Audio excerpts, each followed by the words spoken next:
To our amazing viewers at Infidelity Tales Lab, welcome and thank you. Your presence makes these stories worth sharing. We'd love to hear, which part of the world are you joining us from? Let us know. Now, let's dive into today's story. Chapter 1, The Architect. Maxwell Riggs Donovan wasn't a man who believed in second chances.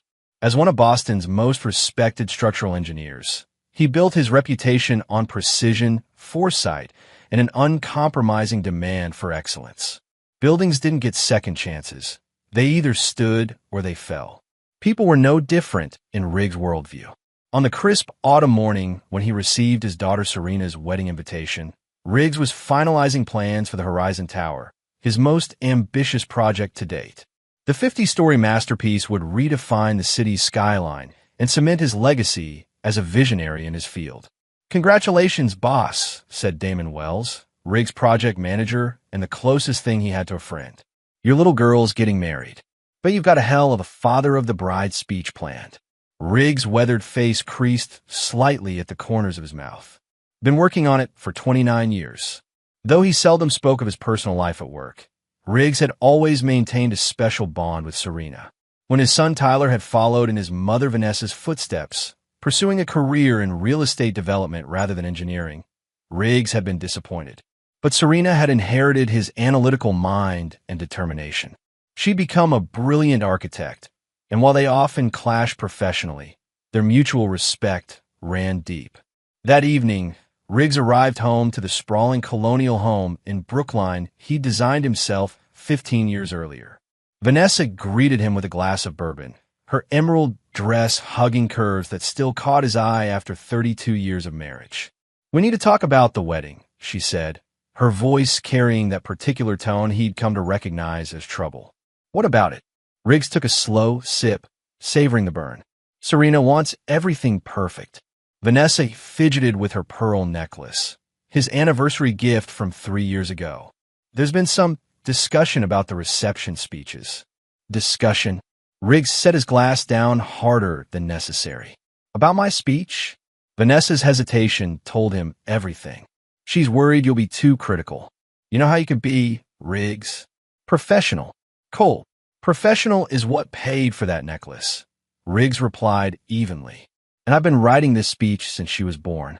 The wedding planner suggested limiting speeches to lighten the program. Tyler's toast, the maid of honor, and the best man. That's it. Riggs saw the lie in her eyes. Vanessa had never been good at deception. Something deeper was happening, but he simply nodded. "I see." That night, as Vanessa slept beside him, Riggs checked her phone. The password hadn't changed since Serena's birth year. What he found confirmed his suspicions. Dozens of messages between Vanessa and Bradford Coleman, a real estate tycoon who had been circling Riggs' professional life for years. The texts weren't just business. They were intimate, conspiratorial. One exchange caught his eye. "Vanessa, he'll make a scene if we exclude him from speaking." "Bradford, your husband has controlled the narrative long enough. It's time for a change." "Our change." Riggs placed the phone back precisely as he'd found it. He didn't confront Vanessa. That wasn't his style. Instead, he began to formulate a blueprint, not for a building, but for something far more permanent: justice. Chapter 2, The Blueprint. For 3 decades, Riggs had built his marriage on what he believed was solid ground. Now he discovered the foundation was rotten. The revelation that Bradford Coleman, a man he'd competed against professionally for years, was involved with his wife wasn't just a betrayal. It was a structural failure of catastrophic proportions. Coleman Development had always been the flashy alternative to Riggs' methodical approach. Bradford built quickly, with emphasis on luxury amenities over lasting quality. His properties commanded premium prices, but often developed problems within years. Riggs had privately referred to him as the facade for years. Now Bradford was trying to construct something with Vanessa, and, clearly, the wedding was part of their plan. The next morning, Riggs began his investigation with the same meticulous attention to detail he brought to his engineering projects. He hired Thomas Klein, a private investigator with a reputation for discretion. "I don't need photos of them together," Riggs instructed. "I need to understand their blueprint. How long has this been happening? Who knows about it? And most importantly, what are they planning? Klein delivered his report within a week. The affair had been ongoing for nearly 2 years, beginning shortly after Bradford had approached Vanessa's real estate firm to market his new properties. More disturbing were the financial implications. Vanessa had been quietly siphoning money from their joint accounts into a separate one. Nearly $3 million had vanished over 18 months. Most revealing was the connection to Serena's fiancé, Alan Pierce. The young lawyer worked for Bradford's company, handling property acquisitions. Their daughter's relationship had been no coincidence. Alan had been deliberately placed in Serena's orbit at a charity function Vanessa had insisted they attend. The final blow came when Klein revealed that Tyler wasn't just aware of the affair. He was actively helping his mother and Bradford, having been promised a leadership position in a new joint venture between Coleman Development and his mother's real estate company. "And my daughter?" Riggs asked, his voice betraying no emotion. "She appears genuinely in love with Pierce," Klein answered. "But she's aware of your wife's relationship with Coleman. She's torn, but her mother has convinced her that you've been emotionally absent for years. The decision to exclude your speech was made after a family meeting you weren't invited to." Riggs nodded and paid Klein his fee plus a substantial bonus. Then he returned to his home office and opened his safe. Inside was a leather-bound journal he'd maintained for decades, a detailed record of every project, every investment, and every contingency plan. He turned to a section he'd hoped never to use, titled simply, Structural Failure Protocol. That weekend, Riggs visited his attorney, Monroe Davidson, an imposing man who'd handled his legal affairs for 20 years. "I need everything ready but nothing filed," Riggs explained. "When I give the signal, I want it all to happen simultaneously." Davidson studied the documents Riggs had prepared. "This is comprehensive. Nuclear even. Are you certain? When a structure is compromised beyond repair, controlled demolition is the only responsible option," Riggs replied. "Your wife's family has influence," Davidson warned.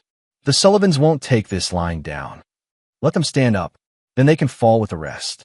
As Riggs left the attorney's office, his phone chimed with a text from Vanessa. "Family dinner tonight. We need to discuss the wedding seating arrangements." Riggs texted back, looking forward to it. That evening, he sat at his dining table surrounded by traitors, smiling and discussing trivial wedding details while the weight of his knowledge pressed down like a collapsing beam. Tyler boasted about a new development project. Serena avoided his eyes. Vanessa touched his hand occasionally, a performance for their children. "Dad," Serena finally said, "about the reception speeches." "Your mother mentioned it," Riggs replied calmly. "I understand." The relief on their faces disgusted him. "Really?" Tyler couldn't hide his surprise. "Of course." Riggs smiled. "It's Serena's day. Everything should be exactly as she wants."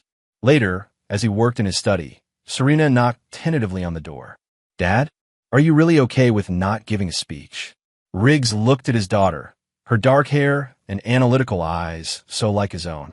For a moment, he considered warning her, saving her from what was coming. But he recognized the calculation behind her concern. She wasn't worried about his feelings. She was ensuring the plan would proceed smoothly. "I've always taught you that adaptation is essential in design," he said. "Sometimes the original blueprint has to change." She hugged him, misinterpreting his words as acceptance. Over her shoulder, Riggs saw Vanessa watching from the hallway, a smile of victory on her lips. That night, he made the first revisions to his own blueprint. Chapter 3, Groundwork. The 8 weeks before Serena's wedding passed in a carefully orchestrated performance. Riggs played the role of the supportive but slightly distant father, exactly as they expected. He attended tuxedo fittings, nodded approvingly at flower arrangements, and wrote a check for $175,000 to the Vermont Mountain Resort where the ceremony would take place. "That's considerably more than we discussed," Vanessa remarked when she saw the amount. "Nothing but the best for Serena," Riggs replied. "Besides, I'm not giving a speech. Consider it compensation." Behind this facade of acceptance, Riggs was laying his groundwork. He made 3 key moves. First, he invited Bradford Coleman to his office under the pretense of discussing a potential collaboration. The man arrived with the confident swagger of someone who believed he'd already won. "Riggs, didn't expect to receive your call. Thought you preferred working solo." "Times change," Riggs replied, offering his rival expensive scotch. "We're about to be connected through my daughter and your employee. Seems wise to establish a relationship." Bradford's relief was palpable.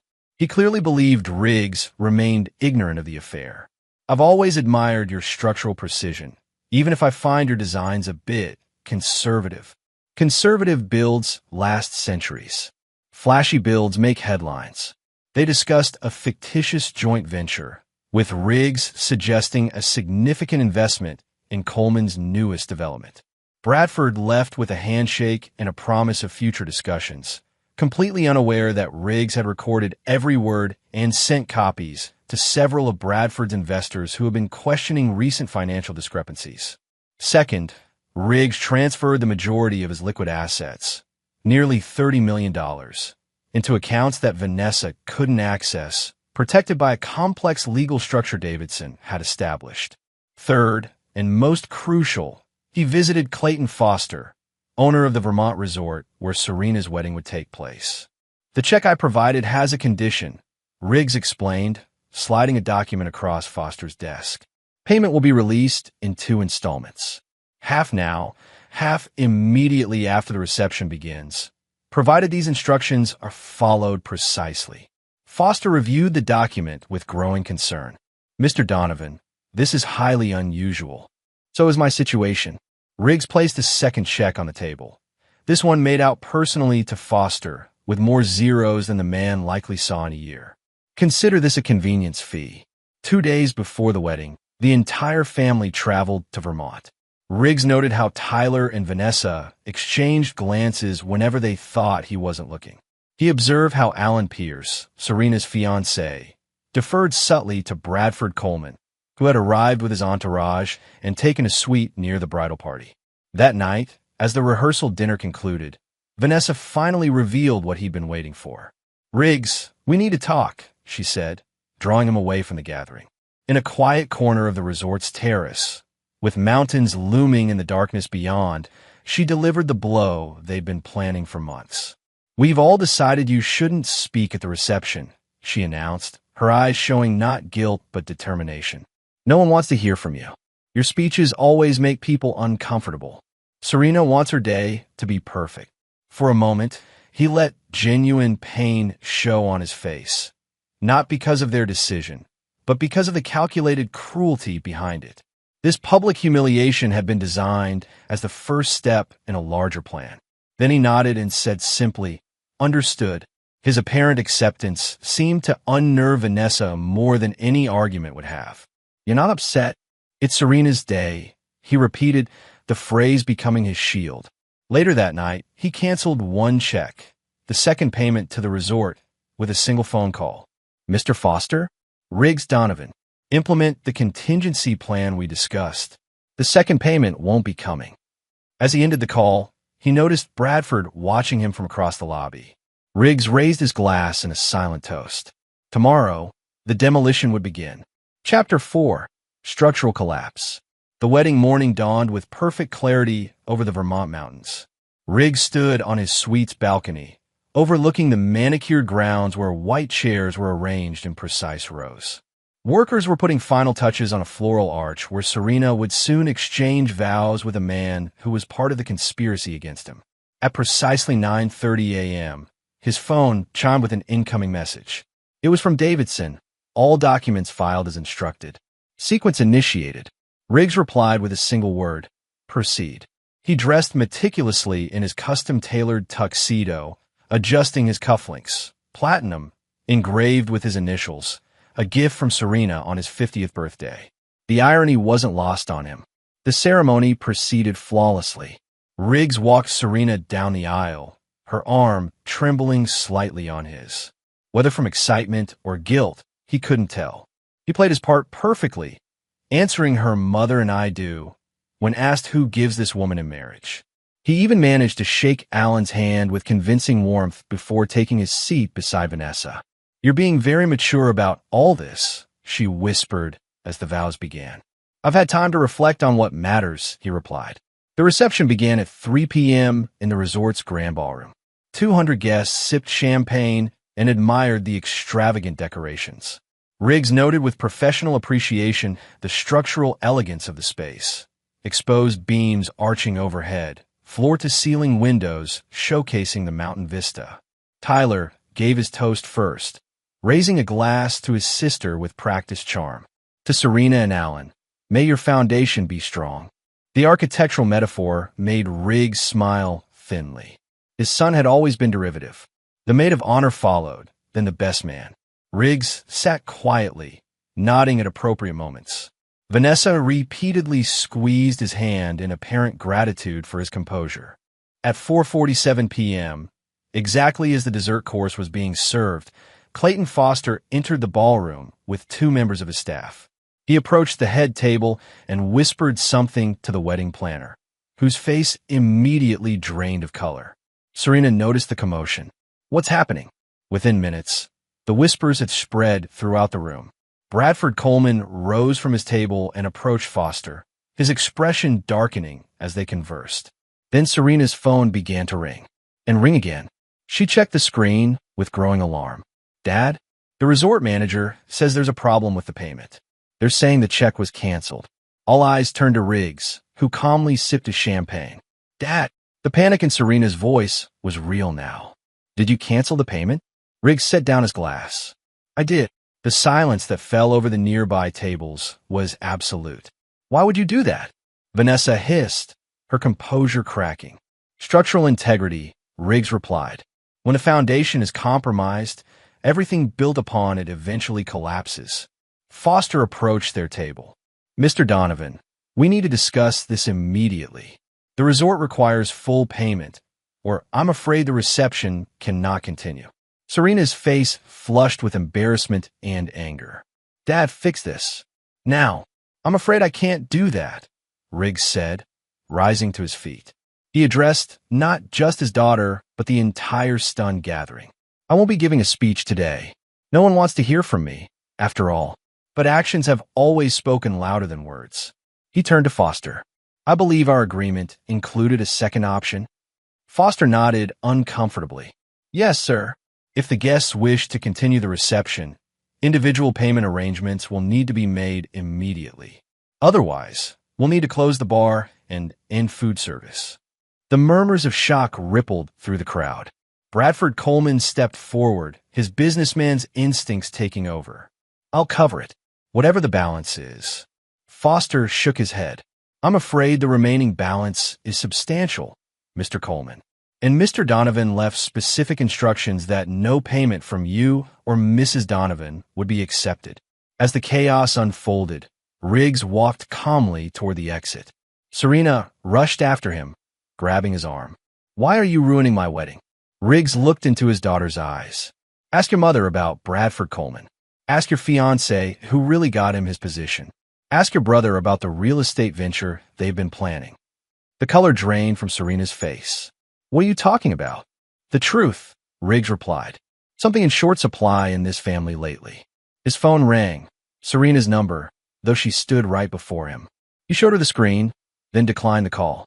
That will be the first of 34 calls you'll make to me today. I won't answer any of them. As he walked away, Bradford reached him. Donovan, you can't do this. We can work something out. We already have, Riggs replied, handing him an envelope. My attorney filed these papers an hour ago. I thought you might want a preview. Bradford opened the envelope, his expression shifting from confusion to shock as he scanned the documents. These allegations are baseless. You'll never prove. I've spent my career ensuring structures don't fail. Riggs cut him off. When they do, I document exactly why. I've documented everything, Bradford. Everything. As Riggs walked out of the ballroom, Vanessa caught up to him in the lobby. Whatever you think you know. 2 years, 3 months, and 16 days, Riggs interrupted. That's how long your affair with Bradford has been going on. That's how long you've been planning to leave me once you'd secured enough of my assets. That's how long you've been poisoning our children against me. Vanessa's facade finally cracked. You've always been cold, Riggs. Calculating. Bradford makes me feel alive. Feel alive with him, then. but you'll do it without the life I built. He left her standing in the lobby, her carefully applied makeup streaking with tears of rage, not remorse. As he drove away from the resort, his phone lit up repeatedly with incoming calls from Serena, Tyler, and Vanessa. By evening, the news would reach them all. Divorce papers filed citing adultery, financial malfeasance exposed, company partnerships dissolved, and trusts revoked. The demolition had begun. Chapter 5. Controlled Demolition. The media explosion hit by morning. Riggs had spent the night in a small inn 50 miles from the resort, watching as his meticulous plan unfolded through news alerts and frantic messages from family and business associates alike. Coleman Development stocks plummet amid fraud allegations. Donovan divorce rocks Boston elite. Wedding day revelation. Riggs had expected the public attention. In fact, he'd carefully engineered it. What he hadn't anticipated was the call from Lillian Sullivan, Vanessa's mother. At 82, the Sullivan family matriarch rarely involved herself in family disputes. "You've made quite a spectacle," she said when Riggs answered. Her voice carried the crisp authority that had intimidated Boston society for decades. "I didn't start this, Lillian." "No, but you've certainly escalated it. The Sullivans have endured worse scandals than this." "This isn't about scandal," Riggs replied. "It's about consequences." There was a long pause before Lillian spoke again. "Vanessa made a terrible mistake, but destroying our entire family in response seems excessive, even for a man of your precision. Your daughter didn't make a mistake. She made a series of calculated decisions over years. So did my son. So did Serena. Serena loves you, Maxwell. She's caught between her mother and you. And she chose her side," Riggs said. "Everyone made their choices. Now they'll live with them." After ending the call, Riggs drove to a small airfield where his private plane waited. Davidson had arranged everything. The pilot asked no questions as they took off, heading not to Boston, but to Seattle, where the second phase of Riggs' plan awaited. In Seattle, Riggs checked into a hotel under an assumed name and made a call to Damon Wells, his loyal project manager. "It's all over the news," Damon said. "The office is in chaos. Implement Protocol B," Riggs instructed. "The files are in my secure server." "All of them?" Damon sounded hesitant. "Every last one. The board meeting is tomorrow at 10 a.m. I want everything ready by 9.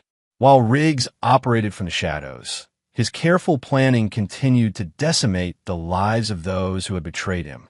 The Coleman Development fraud investigation, triggered by evidence Riggs had compiled and anonymously submitted to regulatory authorities, expanded to include Vanessa's real estate firm.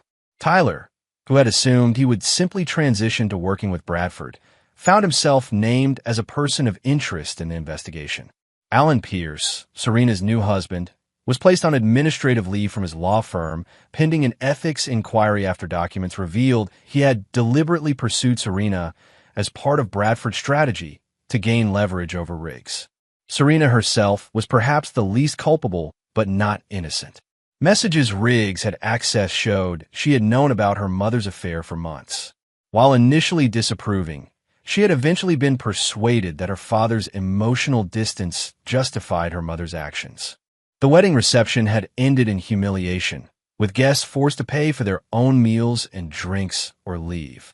Several society photographers had captured the chaos, and the images now circulated widely online. On the third day after the wedding, Riggs finally answered a call from Serena. "How could you do this to me?" she demanded, her voice raw from crying. "I didn't do this to you," Riggs replied calmly. "I merely responded to what was done to me. By ruining my wedding? By destroying Mom's business? By getting Alan suspended? By revealing the truth. Something you could have done months ago when you first learned about your mother and Bradford." The silence on the line confirmed what he already knew. "You knew," he continued. "You let me walk you down the aisle knowing what they had planned. I thought you'd be better off eventually. Mom said you were never really happy, that you just went through the motions. And that justified betrayal." Serena began to cry. "Dad, please. We can fix this. Come home. Home no longer exists, Serena. And no, this can't be fixed." As he ended the call, his phone immediately lit up with a message from Davidson. "Phase 3 ready on your command." Riggs typed back, "Execute." That evening, Vanessa Donovan received notice that all accounts connected to her had been frozen due to suspected financial improprieties. The $3 million she had diverted was now inaccessible, locked in legal proceedings that would take years to resolve. Bradford Coleman, facing investor panic and regulatory scrutiny, called an emergency press conference to deny any wrongdoing. The evidence Riggs had compiled, recordings, financial records, and intercepted communications, was delivered anonymously to every major news outlet in Boston minutes before Bradford took the podium. In Seattle, Riggs watched the implosion on television, the same way he sometimes watched controlled demolitions of obsolete structures, with professional detachment and a certain grim satisfaction in the precision of it all. Chapter 6: Aftershocks. 1 week after Serena's wedding, Riggs returned to Boston, not to his home in Brookline, but to the penthouse suite of the Horizon Hotel, one of his earliest successful projects. From this vantage point, he could see the construction site of the Horizon Tower, his legacy project, steel beams rising against the skyline. His return did not go unnoticed. Boston's elite, who had been rocked by the scandal, began taking sides. Some saw Riggs as a wronged husband who had responded with justified ruthlessness. Others considered his public demolition of his family's reputation unnecessarily cruel. Lillian Sullivan, ever the strategic matriarch, invited him to her Beacon Hill mansion. Though tempted to decline, Riggs recognized the invitation for what it was, not an attempt at reconciliation, but at damage control. The Sullivan mansion remained unchanged since his first visit there 3 decades earlier. Old money preserved in amber. Lillian received him in her study, an imposing room lined with portraits of Sullivan patriarchs dating back to colonial Boston. "You've made your point," she said without preamble, pouring him a measure of brandy from a crystal decanter. "Now it's time to contain the damage." "I disagree," Riggs replied. "The damage has only begun." Lillian's carefully maintained composure flickered. "What more could you possibly want? Bradford's company is collapsing. Vanessa is effectively bankrupt. Tyler's reputation is in tatters. Serena's marriage is already showing strain. You've won Maxwell. This isn't about winning, Lillian. It's about justice." "Justice?" She almost laughed. "This is vengeance, pure and simple. Call what you want. But it's not complete." Lillian studied him with eyes that had intimidated Boston society for decades. "What are your terms?" "I don't negotiate with conspirators. I had nothing to do with Vanessa's affair or her plans." "But you knew," Riggs countered. "Just like Serena, just like Tyler. You all knew and said nothing." For the first time, a flicker of shame crossed Lillian's aristocratic features. "I advised her against it. I told her no good would come of it. But you didn't warn me. That makes you complicit." Lillian set down her glass with a sharp click against the mahogany desk. "The Sullivans have endured for 300 years in this city because we understand when to cut our losses. Name your price to end this publicly. For the family's sake." "There is no price," Riggs replied. "No settlement. No negotiation. Then why come here at all? To make certain you understand that this isn't something you can manage or contain. Your daughter conspired to destroy everything I built. Now she'll watch as I dismantle the Sullivan legacy in return." The threat hung in the air between them. The Sullivan family holdings were extensive: real estate, investment portfolios, charitable foundations, all now potentially in Riggs' crosshairs. You would punish an entire family for one member's mistakes? Your family has already chosen sides. Riggs rose to leave. "I'm simply honoring their choice." That evening, as Riggs returned to his penthouse, he found Tyler waiting in the lobby. His son looked haggard, the polished exterior that had always come so naturally to him now visibly strained. "Dad," Tyler began, his voice breaking slightly. "We need to talk." Riggs regarded his son impassively. "My attorney handles all communications now." "I'm your son, not a business associate," Tyler protested. "You forfeited that distinction when you helped Bradford and your mother plan against me." Tyler's facade crumbled. "I made a terrible mistake. I thought it would be better for everyone. Mom seemed so unhappy, and Bradford offered me a chance to build something of my own, not just live in your shadow."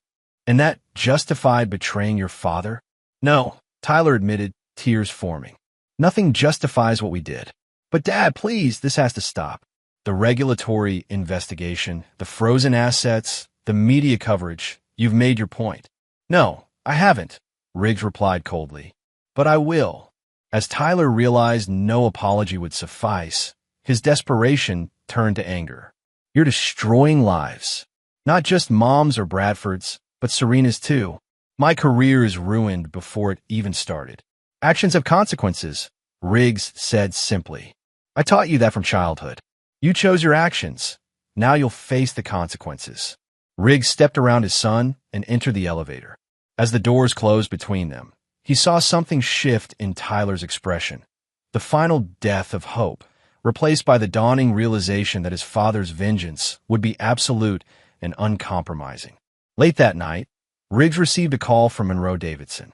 Bradford Coleman tried to leave the country, the attorney informed him. The FBI intercepted him at Logan Airport based on the evidence we provided. And Vanessa? She's attempting to access emergency funds from the Sullivan family trusts. So far, unsuccessfully. Maintain surveillance, Riggs instructed. Phase 4 begins tomorrow. As he ended the call, Riggs walked to the window of his penthouse and gazed out at the city he had helped build, structure by structure. In the distance, spotlights illuminated the rising frame of the Horizon Tower, his masterpiece, designed to stand for centuries. Unlike his marriage, unlike his family, those structures have been built on false foundations, and no engineer could salvage a building once the foundation had failed. Tomorrow would bring the next calculated step in his response. Not revenge. Revenge was emotional, impulsive. This was something else entirely, a precisely engineered collapse. And like all of Riggs' projects, it would be executed with flawless precision. Chapter 7. Cornerstone Removal. Day 14 of Riggs' plan dawned with a series of coordinated actions that sent shockwaves through Boston's business and social circles. First, Donovan Engineering announced a corporate restructuring that effectively removed any project connected to either Coleman Development or Sullivan family interests.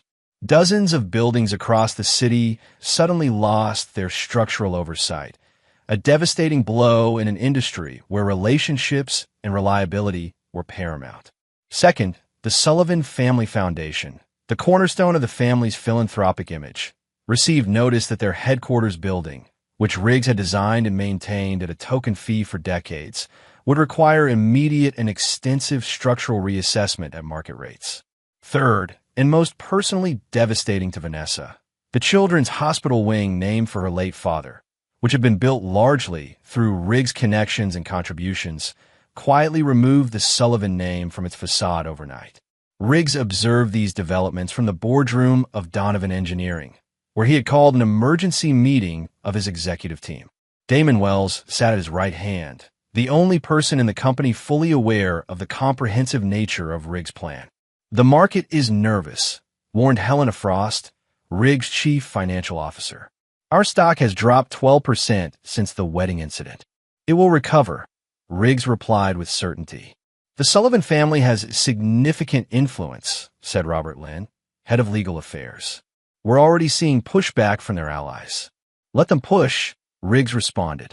Our foundations are solid. After the meeting dispersed, Damon remained behind. The personal cost of this. Have you considered it fully? Riggs regarded his longtime colleague. I calculated everything before I began.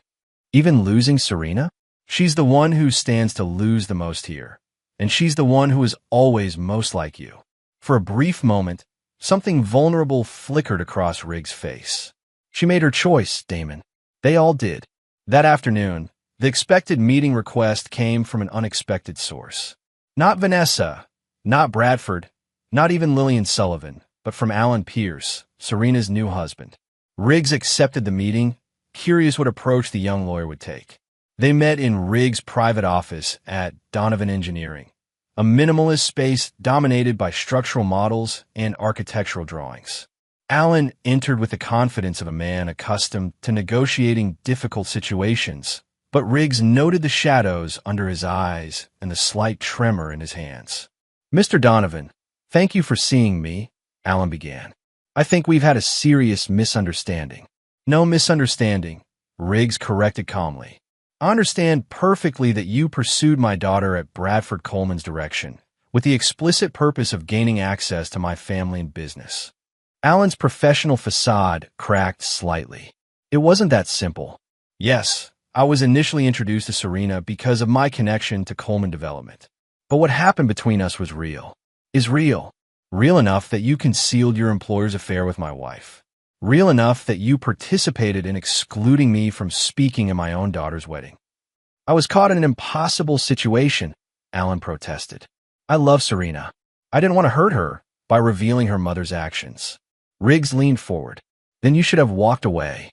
Instead, you became complicit." "I'm here to make things right," Alan said desperately. "Serena is devastated. Her career is suffering by association. She had the least involvement in any of this, yet she's paying the heaviest price."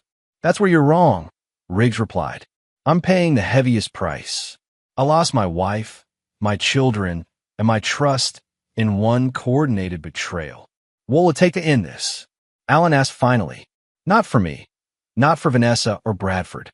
For Serena." Riggs studied the young man for a long moment. "There is one possibility." Hope flickered in Alan's eyes. "Anything. Divorce my daughter. Walk away completely. Return every gift, every advantage you gained through this marriage.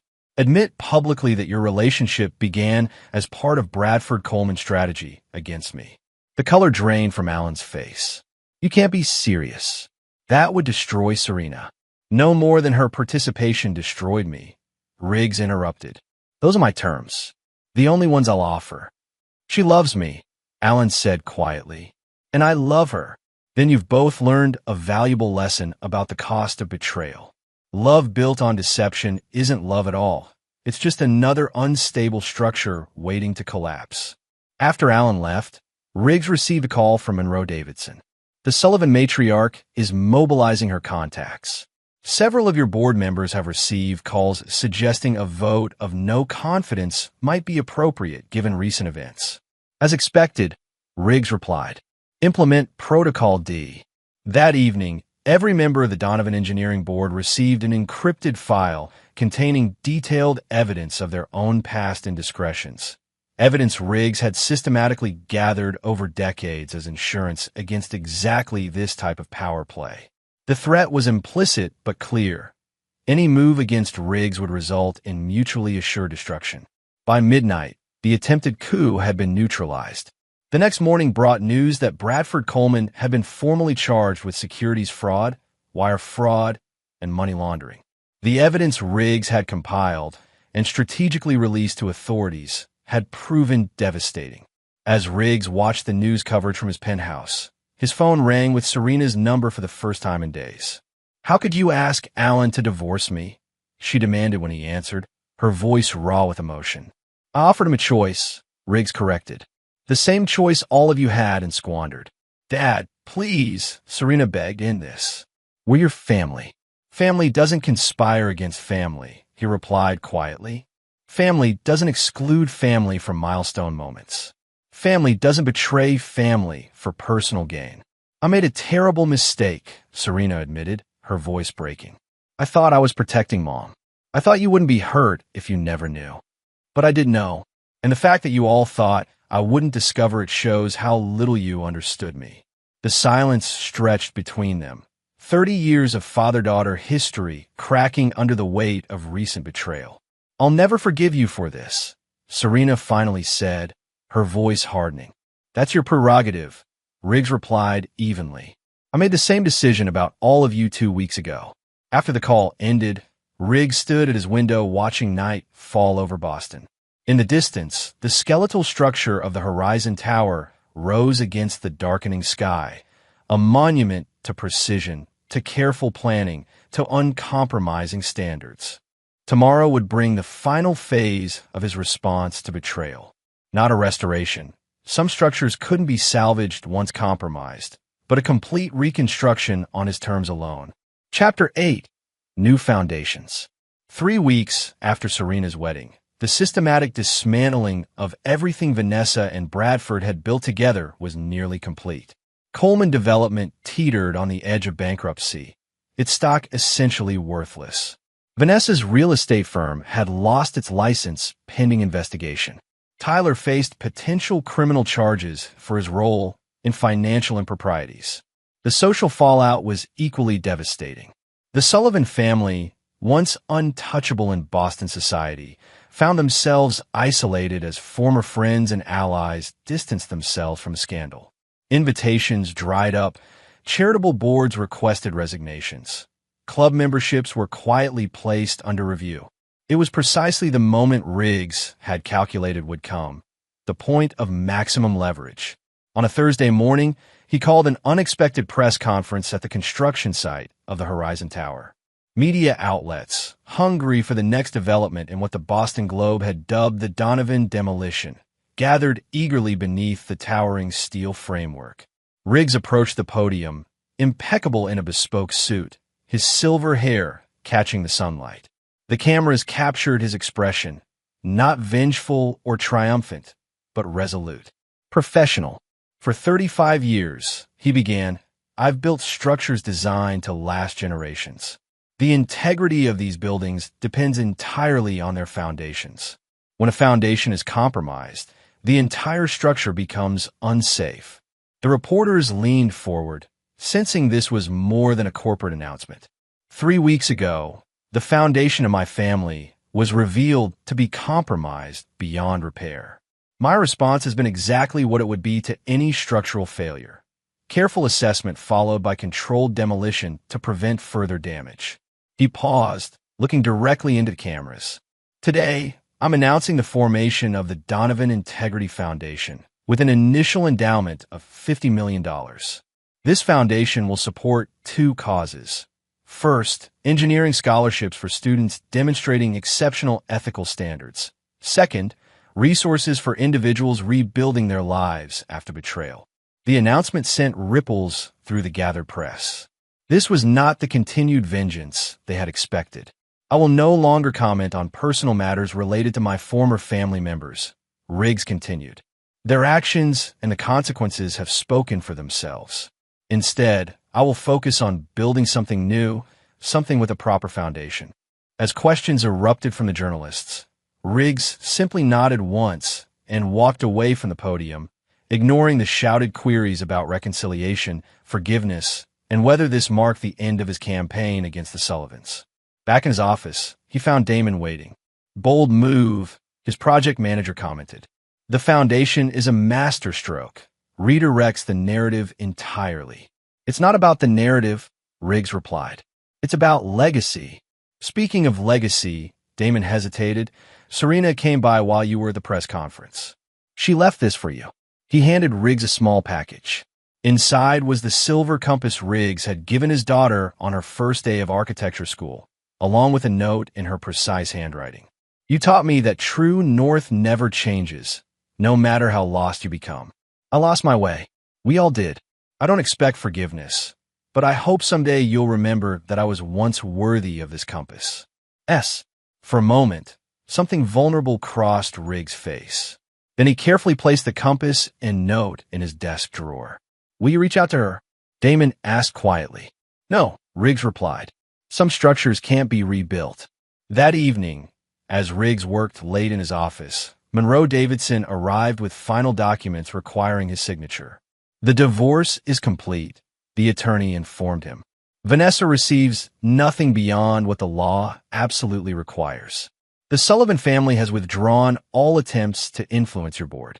Bradford Coleman's legal team has approached us about a potential settlement to drop our civil claims. Decline, Riggs said immediately. I wanted to face the full consequences. Davidson nodded, then hesitated. There's one more thing. Your son has requested a private meeting. Not here, not at your residence, but on neutral ground. He was quite insistent. Riggs considered this unexpected development. Did he say why? Only that he has information you would want to hear directly from him. After Davidson left, Riggs stood at his office window, watching darkness fall over the city. The lights of his buildings glowed against the night sky, each structure a testament to his unwavering standards. After careful consideration, he texted Tyler, Boston Common, the bench by the Founders Monument. 8 a.m. tomorrow. The response came immediately. I'll be there. Thank you. Riggs slept little that night, reviewing the possible scenarios. Was this another trap? A desperate plea? A genuine attempt at atonement?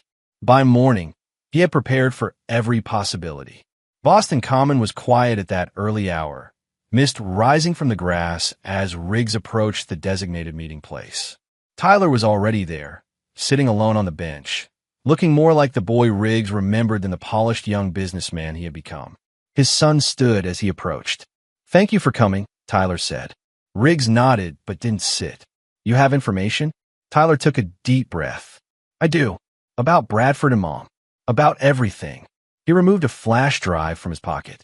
This contains all their communications going back 3 years. Financial records.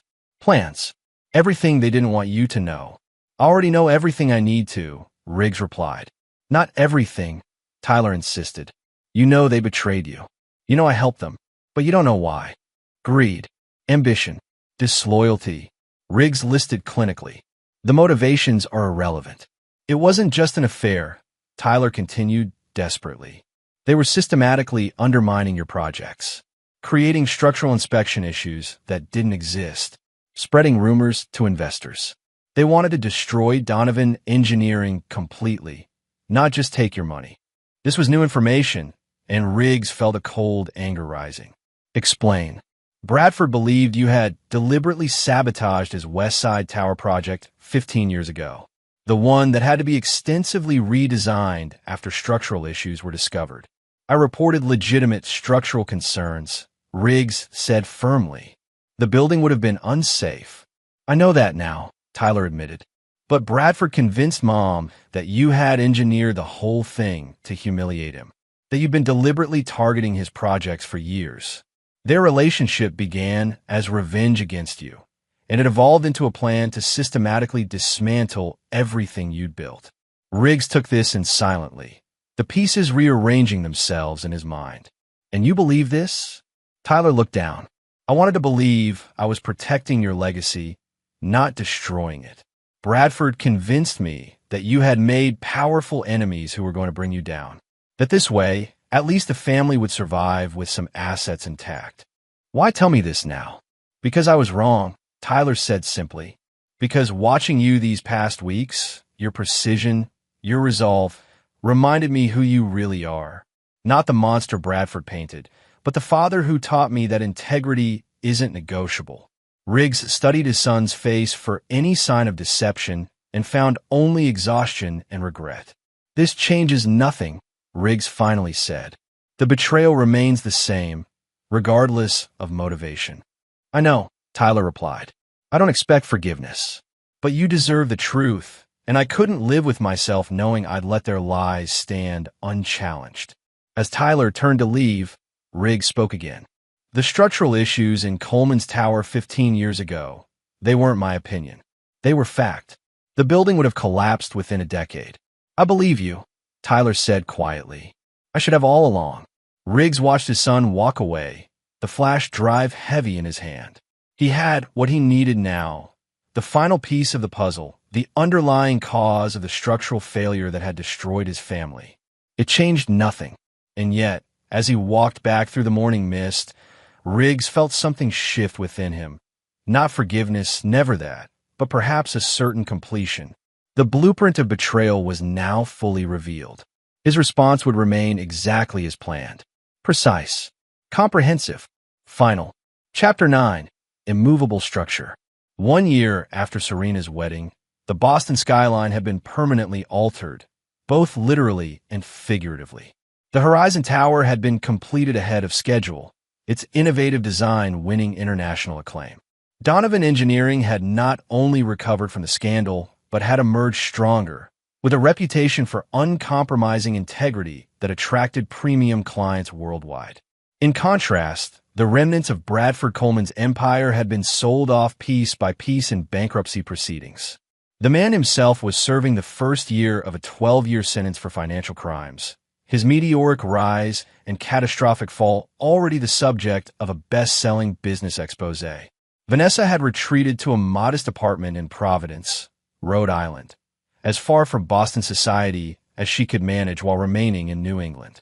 The divorce had left her with only the legal minimum of assets, her reputation in tatters, her social standing evaporated. The Sullivan family had maintained their wealth, but lost significant influence. Lillian, now in declining health, had withdrawn from public life entirely. On a clear autumn morning exactly 1 year after the wedding debacle, Riggs stood in his penthouse office reviewing the final proposal for his next major project, a revolutionary medical research facility that would bear the Donovan name. His intercom buzzed.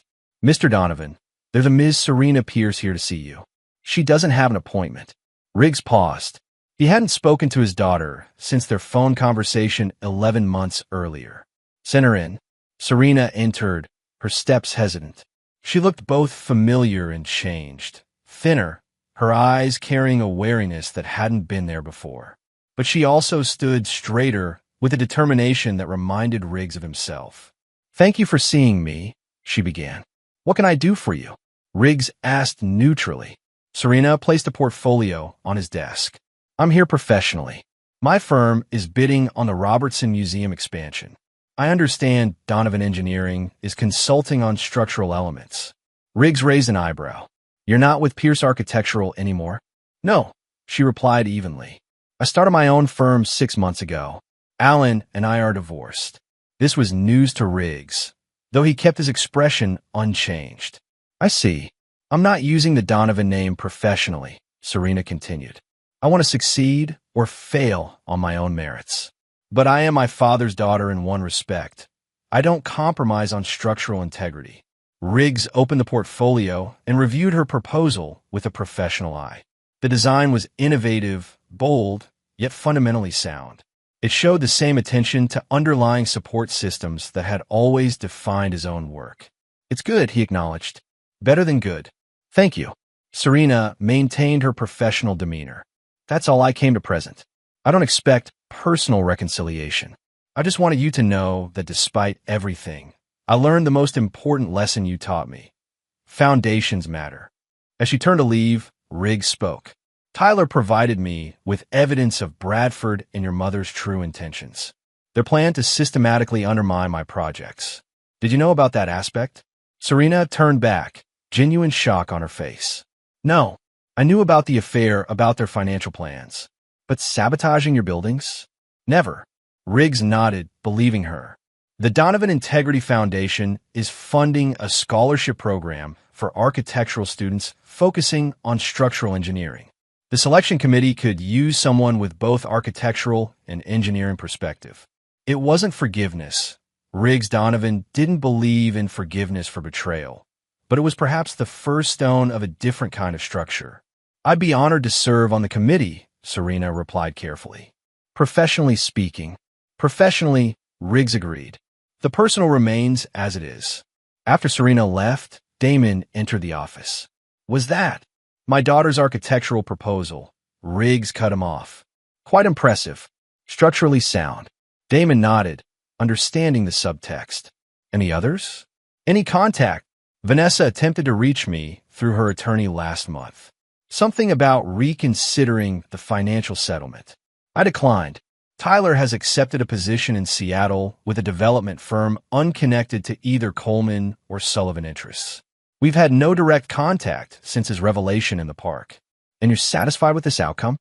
Damon asked carefully. Riggs turned to the window, gazing out at the city where his buildings stood as testaments to his uncompromising standards. The horizon tower dominated the skyline, its silhouette distinctive and unmistakable. Unlike the family he had lost, these structures would endure for generations. "Satisfaction isn't relevant," he replied finally. "Identified a structural failure, implemented the appropriate response, and rebuilt what could be salvaged. The rest was unsalvageable." "Some might call that cold," Damon observed. "Some might call it precise," Riggs countered. "I can work with Serena professionally. I can acknowledge Tyler's eventual honesty. But trust, once broken, cannot be fully restored. That's not emotion, it's engineering. Later that evening, as Riggs reviewed the day's work in his penthouse, his phone chimed with a message from Serena. Committee meeting scheduled for November 15th. Professional opportunity only. Boundaries understood and respected. He replied with characteristic brevity. Confirmed. Riggs Donovan stood at his window, watching lights illuminate his buildings across the Boston skyline. Each structure represented his unwavering commitment to integrity, to building things that would stand long after the builder was gone. His family had failed that test. His work never would. The betrayal had changed him, certainly, made him harder, more vigilant. But it hadn't broken him, as they had perhaps intended. Instead, it had revealed the true structural integrity of Maxwell Riggs Donovan, a man who, when the foundations failed, didn't collapse but instead rebuilt on bedrock. Uncompromising, unyielding, immovable, just as he had always been designed to be. And there you have it. Another story comes to an end. What did you think? I'd love to hear your thoughts in the comments below. If you enjoy this story, consider joining our community by subscribing. It means the world to us. For more stories like this one, check out the recommended videos on screen. And I'll see you there. Welcome back to another story on Infidelity Tales Lab. Before we begin, tell us, where in the world are you watching from? Now, let's dive into today's story. Chapter 1. The Warning. Franklin Bean had learned to trust his instincts during 8 years in military intelligence. But he'd never imagined his 6-year-old daughter Emma would inherit that same uncanny ability to sense danger. The October morning started like any other. Shannon, his wife, had left early for her nursing shift at Portland General Hospital, leaving Franklin to handle the school run. Their 3-month-old son, Jack, slept peacefully in his nursery under the watch of Nadine Hatch, the sitter they'd hired just 2 weeks ago through a premium agency. Nadine came with impeccable references, a warm smile, and 20 years of childcare experience. Emma chattered in the back seat about her upcoming school play as Franklin navigated the tree-lined streets of their suburban neighborhood. The morning sun filtered through orange and red leaves, casting everything in an autumn glow that should have felt peaceful. Then Emma's entire body went rigid. "Dad, we need to go back. Now." Franklin glanced in the rearview mirror. His daughter's face had gone pale, her small hands gripping the door handle. In all his years reading people, interrogating insurgents, detecting lies, assessing threats, he'd never seen that particular expression on anyone's face. It was pure, primal fear. "Sweetheart, what's wrong? Please." Her voice cracked with desperation. "Something's wrong with Jack. We have to go back right now." Franklin's training kicked in immediately.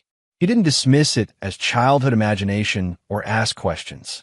He executed a sharp U-turn that made tires screech, earning angry honks from other drivers. His heart hammered as he pressed the accelerator, weaving through traffic. "What do you feel, Emma? Tell me exactly." "I don't know." Tears streamed down her face. "It's like when you have a nightmare and can't breathe. Jack needs us. Something bad is there." Franklin's mind raced through possibilities. Gas leak? Medical emergency? His phone connected to the home security system showed all clear. No alarms triggered, no unusual activity. But something Emma said nagged at him. Not something bad is happening, but something bad is there. He pushed the accelerator harder. They burst through the front door 3 minutes later, a trip that should have taken 12. Franklin moved with tactical precision, immediately cataloging everything. Nadine's purse on the hallway table, her jacket on the coat rack, coffee mug in the kitchen, still warm. Everything appeared normal. Too normal. "Stay behind me," Franklin commanded Emma, his voice dropping to the tone he'd used in combat zones. As they approached the nursery, Franklin heard it, or rather, didn't hear it. Jack should have been making sounds by now. The baby monitor that usually transmitted soft breathing, occasional coos, or restless movements was completely silent. Franklin pushed open the nursery door and felt his blood turn to ice. Nadine Hatch stood over Jack's crib, a pillow in her hands, positioned over his son's face. Jack's tiny legs kicked weakly, his muffled cries barely audible through the thick material. Nadine's back was to the door, so focused on her terrible task that she hadn't heard them enter. Franklin moved with the speed and precision that had made him one of the military's most effective operatives. In 2 strides, he'd crossed the room and seized Nadine's wrist, wrenching it back with controlled force. The pillow dropped. She screamed, a sound of rage, not fear, and spun toward him with shocking violence, her other hand producing a syringe from her cardigan pocket. But Franklin was faster. He caught her wrist mid-thrust, twisted her arm behind her back, and forced her to the ground face first. The syringe clattered across the hardwood floor. Emma, take Jack to your room. Lock the door. Don't come out until I say. Emma, sobbing but composed beyond her years, scooped up her baby brother and ran. Franklin kept his knee planted firmly between Nadine's shoulder blades as he zip-tied her wrist with restraints he kept in his pocket, old habits from his intelligence days. She thrashed and screamed, but it was useless. He'd immobilized insurgents 3 times her size. You're too late, Franklin, she spat, her voice dripping with venom. This was never just about the baby. You should have stayed gone. You should have died in Kandahar with the rest of them. Franklin's blood ran cold. Kandahar. That single word connected everything to a past he'd tried to bury. Who sent you? His voice was deadly calm. Nadine laughed, a harsh, bitter sound. You really don't remember, do you? Operation Midnight Sunday. You destroyed lives that day, Franklin. You destroyed families. Now we're returning the favor. Franklin's mind flashed back 7 years. Operation Midnight Sun, a Black Ops mission to extract a high-value informant from a Taliban compound. Intelligence suggested the target was alone with minimal security. The intelligence was wrong. When Franklin's team breached the compound, they found not just the informant, but his entire extended family. The firefight that followed was catastrophic. Women and children caught in crossfire. Franklin had pulled the informant out, completed his mission, but the collateral damage haunted him still. He'd left military intelligence 3 years ago, partly because of that night. Brian Boyer, Franklin said quietly, the name emerging from buried memories. The informant's nephew. He survived. Nadine's laugh confirmed it. Brian didn't just survive. He thrived. And he spent every year since then planning this. You took his family, Franklin. His mother, his 2 sisters, his cousins. All dead because you followed orders without question. I had faulty intelligence, Franklin said, though the words felt hollow even to him. I didn't know they'd be there. And now you know how it feels, Nadine hissed. Brian wanted you to watch your son die, to know that helpless agony. But this is just the beginning. He has plans for all of you, your wife, your daughter, everyone you love. You can't stop what's coming. Franklin felt rage building in his chest, but he channeled it into cold calculation. You said we. Who else? Before Nadine could answer, Franklin's phone buzzed. A text from an unknown number. Did you enjoy the show, Franklin? Check your security cameras. All of them. Franklin pulled up his security app with one hand while maintaining pressure on Nadine. The cameras throughout his house played back footage from the past 15 minutes. He watched himself leave with Emma. Watched Nadine wave goodbye with that warm smile. Then, the moment the door closed, her expression transformed into something predatory. She moved to the nursery with purpose, pulled out the pillow and syringe from a hidden pocket in her cardigan. But the camera also showed something else. In the corner of the frame, barely visible through the living room window, a figure watched from across the street. The angle wasn't clear enough to identify them, but Franklin could make out expensive clothing and a deliberate, patient stance. Another text arrived. I've been watching you for months, Franklin, learning your routines, your weaknesses. Nadine was test number 1. She failed, but there will be others. You can't protect them all the time. Welcome to your new nightmare. Chapter 2. Ghosts of Kandahar. The police arrived within 8 minutes of Franklin's 911 call. Detective Vernon Shaw, a grizzled veteran with 30 years on the force, took Franklin's statement with the weary efficiency of someone who'd seen too much. Nadine Hatch was handcuffed and taken away in a squad car, still screaming threats about Brian Boyer and Franklin's coming downfall. Shannon rushed home from the hospital, her face ashen as she clutched Jack to her chest.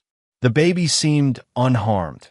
Franklin had caught Nadine in the first seconds of her attack, but Shannon insisted on a full medical examination anyway. The pediatrician found no physical injuries, though the thought of what almost happened would haunt them both. Emma sat quietly on the couch, her small frame wrapped in a blanket, watching everything with solemn eyes. Franklin knew that look. His daughter had changed today. She'd seen evil up close, used her gift to save her brother, and lost a piece of her innocence in the process. By nightfall, the house was secure. Triple-checked locks, upgraded security system, and Franklin's old service weapon cleaned and loaded in the bedroom safe. But security measures wouldn't stop Brian Boyer. Franklin knew that kind of hatred, that kind of planning. This was personal, and it wouldn't end until one of them was destroyed. After Shannon finally got Emma and Jack to sleep, she found Franklin in his home office, surrounded by files and his old military laptop. The screen glowed with classified documents he wasn't supposed to have anymore. Documents he'd kept as insurance, never imagining he'd need them like this. "Tell me everything," Shannon said, closing the door behind her. Her voice was steady, controlled. This was the woman who'd pulled through nursing school while Franklin deployed to war zones, who'd endured his PTSD nightmares without flinching, who'd built a life with him knowing his past could always catch up. "Tell me about Operation Midnight Sunday." Franklin took a breath and began. 7 years ago, I was running point for a CIA Black Ops team in Afghanistan. Our mission was to extract a high-value informant named Alvin Boyer. He'd been feeding us intelligence on Taliban supply routes for months, but his cover was blown. We had 12 hours to get him out before they executed him. He pulled up a file showing Alvin Boyer's photograph, a thin man in his 40s with tired eyes and a nervous smile. The intelligence brief said Alvin was alone in a rural compound, standard family home, minimal security. We went in at 2 a.m. with a 6-man team. Standard extraction protocol, fast, quiet, efficient. Franklin's hands trembled slightly as he continued. But when we breached, the compound was full. Alvin's extended family, his wife, 2 daughters, his sister, and her 3 kids, his elderly mother. They were there for some kind of family gathering we didn't know about. Our intel was either wrong or deliberately incomplete. I never found out which. Shannon reached for his hand. She knew what came next would be hard. The Taliban had been watching the compound. When we breached, they attacked. Heavy firefight, civilians in the crossfire. My team did everything we could to protect them, but he closed his eyes.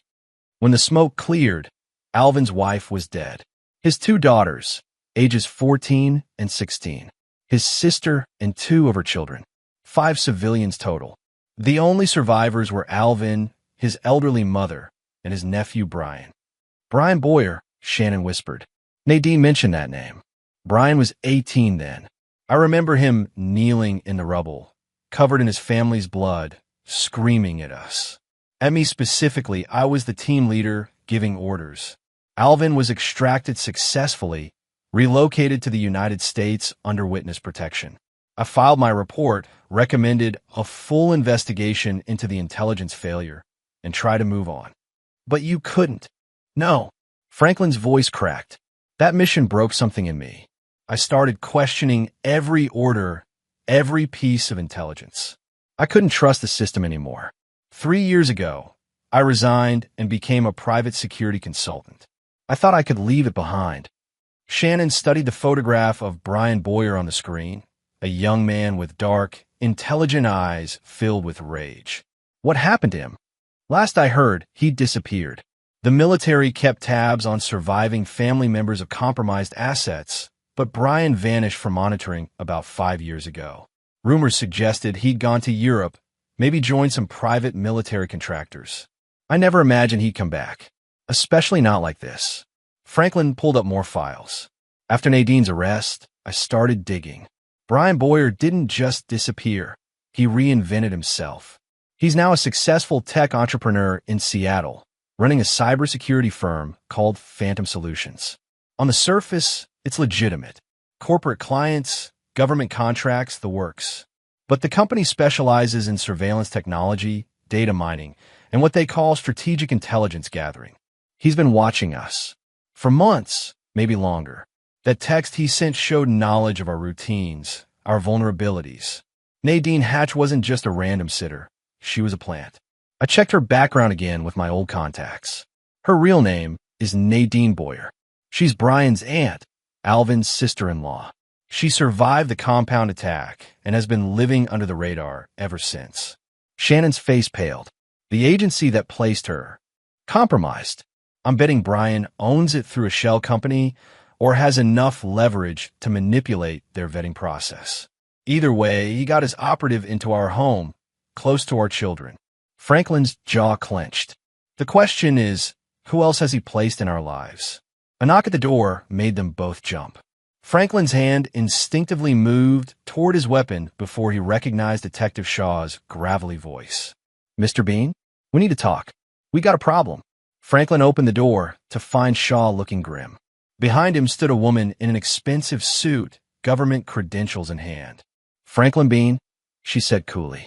I'm Special Agent Victoria Lang, FBI. We need to discuss Brian Boyer, Operation Midnight Sun, and why you're in possession of classified military documents. Chapter 3. The Trap Titans. Special Agent Lang sat in Franklin's living room like she owned it, her sharp eyes cataloging every detail. She was in her early 40s, with the kind of controlled intensity that suggested a lot of field experience and very little patience for bullshit. Before we begin, she said, opening her briefcase, I need you to understand the situation you're in. Possessing classified documents after separation from service is a federal crime. The only reason you're not in custody right now is because Brian Boyer is a bigger problem than your security violations. Franklin remained standing, arms crossed. What do you know about Boyer? More than you, apparently. Lang pulled out a thick file. Brian Boyer has been on our radar for 2 years. Phantom Solutions isn't just a cybersecurity firm. It's a front for industrial espionage, blackmail, and what we believe is a sophisticated revenge operation targeting multiple individuals connected to Operation Midnight Sunday. She spread photographs across the coffee table. Franklin's blood ran cold as he recognized faces. Members of his old team, CIA handlers, intelligence analysts who'd provided the faulty information about the compound. Kerry Berger, former CIA station chief in Kabul, died in a suspicious car accident 14 months ago. Louis Benjamin, intelligence analyst, apparent suicide last year, though his family insists he wasn't depressed. Bobby Mills, one of your team members, currently in a coma after a home invasion that police say was unusually violent. Shall I continue? Shannon grabbed Franklin's arm. You said apparent suicide. You don't believe it was real. No, Mrs. Bean, we don't. Each death or injury was carefully staged to appear accidental or self-inflicted. But when you see the pattern, when you understand Boyer's resources and capabilities, it becomes clear he's systematically destroying everyone involved in Operation Midnight Sunday. Franklin studied the photographs. How many? Out of the 23 people directly involved in the operation, 7 are dead. 4 seriously injured. 3 have disappeared. You're number 8 on the list, Franklin. And unlike the others, Boyer wants you to suffer. The attempt on your son wasn't meant to succeed. It was meant to terrorize you. Then why did Nadine actually try to kill Jack? Shannon demanded. Lang's expression darkened. We're not sure she was. The syringe she had contained a powerful sedative, not a lethal dose. Our theory is she was meant to sedate the baby, make it look like Sid's, cause you to discover him appearing dead. Then, when medical examination revealed he was only sedated, you'd be left with the psychological trauma of thinking your child had died, even briefly. Maximum emotional damage, minimal legal consequences. A pillow over the face for a few seconds causes panic, but no lasting harm if interrupted quickly. Which Emma did, Franklin said quietly. Her sixth sense saved him and disrupted Boyer's plan, which means he'll escalate. Lang leaned forward. We've been trying to build a case against Boyer for months, but he's smart. Every action is insulated through layers of intermediaries. Nadine will plead guilty to attempted assault, serve maybe 5 years, and never implicate her nephew. We can't touch him legally. Franklin felt a cold smile cross his face. then we don't touch him legally. Mr. Bean, you came here to warn me, Agent Lang. Thank you. But if the FBI can't protect my family or bring Boyer to justice, then I'll handle it my way. Lang studied him for a long moment. I can't officially condone vigilante action. I'm not asking for your blessing. However, Lang continued carefully, if someone were to gather actionable intelligence on Phantom Solutions' illegal activities, someone with your particular skill set, the FBI would be very interested in receiving that information through proper channels. We'd also be grateful if that someone kept us informed of Boyer's movements, plans, and associates. Franklin understood what she was really saying.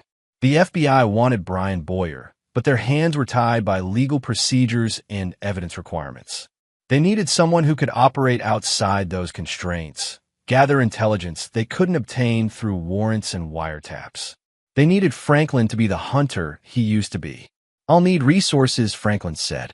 Access to surveillance equipment, communications intercepts, financial records. The kind of things that require warrants. Lang pulled a business card from her pocket and wrote a number on the back.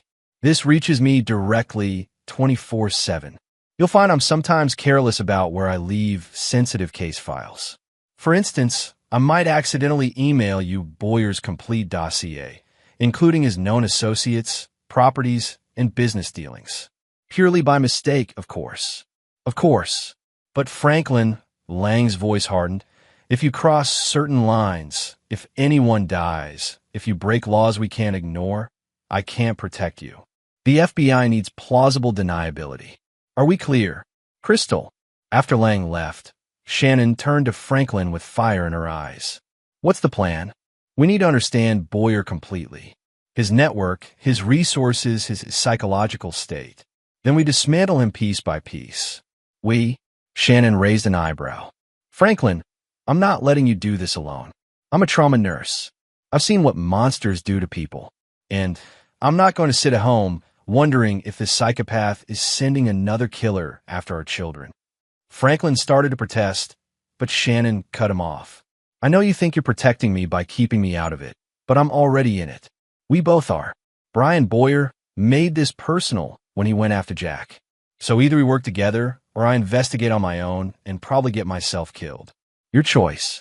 Franklin recognized that stubborn set to her jaw. Shannon Watkins had grown up in South Portland, the daughter of a longshoreman and a waitress.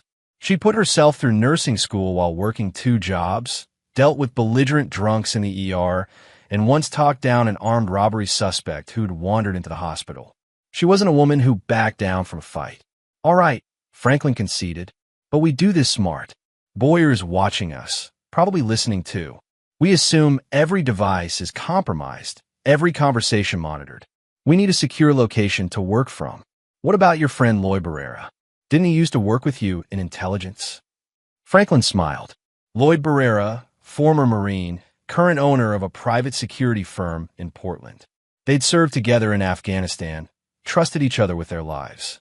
If anyone could help them build a counter-surveillance operation, it was Lloyd. Good thinking. I'll reach out tomorrow, in person. No phones, no emails. In the meantime, we act normal. Go through the motions of being terrified victims. That's what Boyer expects. That night, as Franklin triple-checked the security system and Shannon rocked baby Jack to sleep, Emma appeared in the hallway. Her small face was troubled. Dad? That bad feeling is not gone. It's still out there. Franklin knelt beside his daughter. I know, sweetheart, but I promise you, I'm going to make it go away. I'm going to make us safe. The lady with the pillow, she was really angry. Not at us. At you. Yes. Emma's voice dropped to a whisper. There are more angry people, aren't there? More than just her. Franklin couldn't lie to his daughter. Not after what she'd been through. Yes, but I'm going to handle it. You saved Jack today, Emma. You were so brave. Now it's my turn to protect all of you. Emma hugged him tightly. Promise you'll come back? Promise you won't leave us like those people left that man's family? Franklin felt his heart shatter. His 6-year-old daughter had intuited the moral complexity of his past, the weight of Operation Midnight Sun, the cycle of violence and revenge. I promise, he whispered into her hair. I'm not leaving you. Ever. But as Emma returned to bed and Franklin stood alone in the dark hallway, He wondered if that was a promise he could keep. Brian Boyer was smart, well-funded, and absolutely committed to his revenge. This wasn't just a fight for survival. It was a war Franklin needed to win completely, or his family would never be safe. The next morning, Agent Lang's accidental email arrived with Boyer's complete file. Franklin printed everything in his office, spreading documents across every surface. Shannon brought coffee, and they began the deep dive into their enemy's world. Brian Boyer had built an impressive empire. Phantom Solutions had government contracts worth millions, clients across 3 continents, and a spotless public reputation. But the FBI's investigation had uncovered darker truths. Shell companies that purchased surveillance equipment for cash, encrypted communications with known criminals, financial transfers to offshore accounts that suggested money laundering or payoffs. And then Franklin found something that made his blood run cold. Shannon, look at this. It was a property record. 3 months ago, Brian Boyer had purchased a house. Not in Seattle where his business was based, but in Portland, just 4 miles from Franklin's home. He's here, Shannon breathed. He's been living here, watching us in person. Franklin pulled up the address on his laptop. The house was in an upscale neighborhood, gated community, perfect cover for someone who wanted to blend in while conducting surveillance. We need to see that house, Franklin said, carefully, without Boyer knowing. I need to understand what we're up against. His phone buzzed with a text from Lloyd Barrera, coffee shop on Morrison, 10 a.m. Come alone. Watch for tails. Franklin smiled grimly. Lloyd was careful, exactly what they needed. But as he prepared to leave, another text arrived from the unknown number. Saw the FBI visit last night. Special Agent Lang is impressive, isn't she? But federal protection won't save you, Franklin. I'm always 3 steps ahead. Sleep well, while you still can. Chapter 4. Assembling the Arsenal. Lloyd Barrera looked exactly as Franklin remembered, 6'3" of solid muscle, with a shaved head, a scar across his left eyebrow, and eyes that never stopped scanning for threats. He sat in the back corner of the coffee shop, positioned to watch both entrances, his hand resting casually near his concealed weapon. Franklin slid into the booth across from him, having confirmed he wasn't followed using counter-surveillance techniques Lloyd had taught him years ago. You look like hell, Lloyd said by way of greeting. Someone tried to murder my infant son yesterday. Yeah, I heard. Lloyd's expression darkened. Word travels in our circles. Brian Boyer's making noise, letting people know he's coming for you. Some of the old crew is nervous. They think they might be next. They're right to be nervous. Agent Lang showed me the casualty list. 7 dead, 4 injured, 3 missing. Lloyd whistled low. Boyer's been busy, and now he's in Portland, right in your backyard. You knew. I make it my business to know when dangerous people enter my city. I've had eyes on Boyer's house for 2 weeks. He's got serious security, private guards, cameras, probably armed response. And he's not alone. Franklin leaned forward. Who's with him? That's the interesting part. Lloyd pulled out a tablet and showed Franklin surveillance photos. Boyer's running a team. At least 6 operatives that I've identified, maybe more. Former military, ex-intelligence. A couple of them look like they might be mercenaries. They're rotating surveillance on you, your wife, even your daughter's school.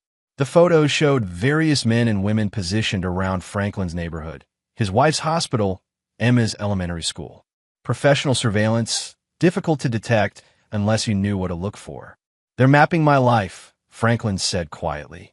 Learning my vulnerabilities. Exactly. And they're good at it. I almost missed 3 of them. Lloyd swiped to another photo. But here's what worries me most. The image showed a woman in her 30s, dark hair, athletic build, photographed outside Emma's school. She wore a visitor's badge and carried a clipboard. Who is she? Calls herself Jennifer Petty. Claims to be from the school district doing a safety assessment. Except I ran her face through some databases. She's actually Carla Savage, former Army intelligence officer with a dishonorable discharge for conduct unbecoming. Specifically, she was caught running an unauthorized surveillance operation on civilian targets. After discharge, she disappeared into the private sector. Franklin felt ice in his veins. Boyer put her near my daughter. Not just near. She's been volunteering as a classroom aide for the past week. Direct access to Emma, all under the guise of helping the school improve security protocols. Ironic, right? Franklin's hands clenched into fists. I need to get her away from my daughter.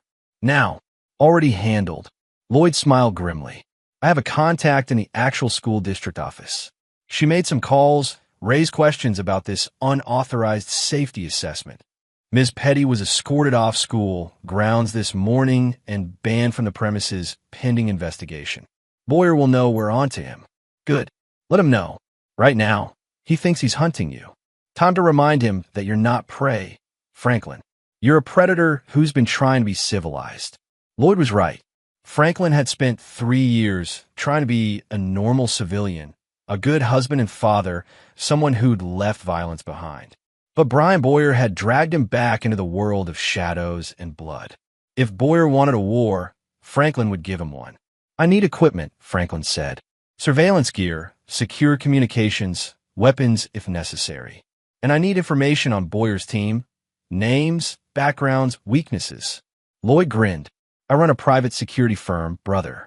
I've got everything you need. Consider it on loan, free of charge. Boyer made this personal when he started operating in my city without permission. Over the next hour, Lloyd laid out everything he'd gathered. Boyer's team consisted of 6 primary operatives plus Nadine, who was now in police custody.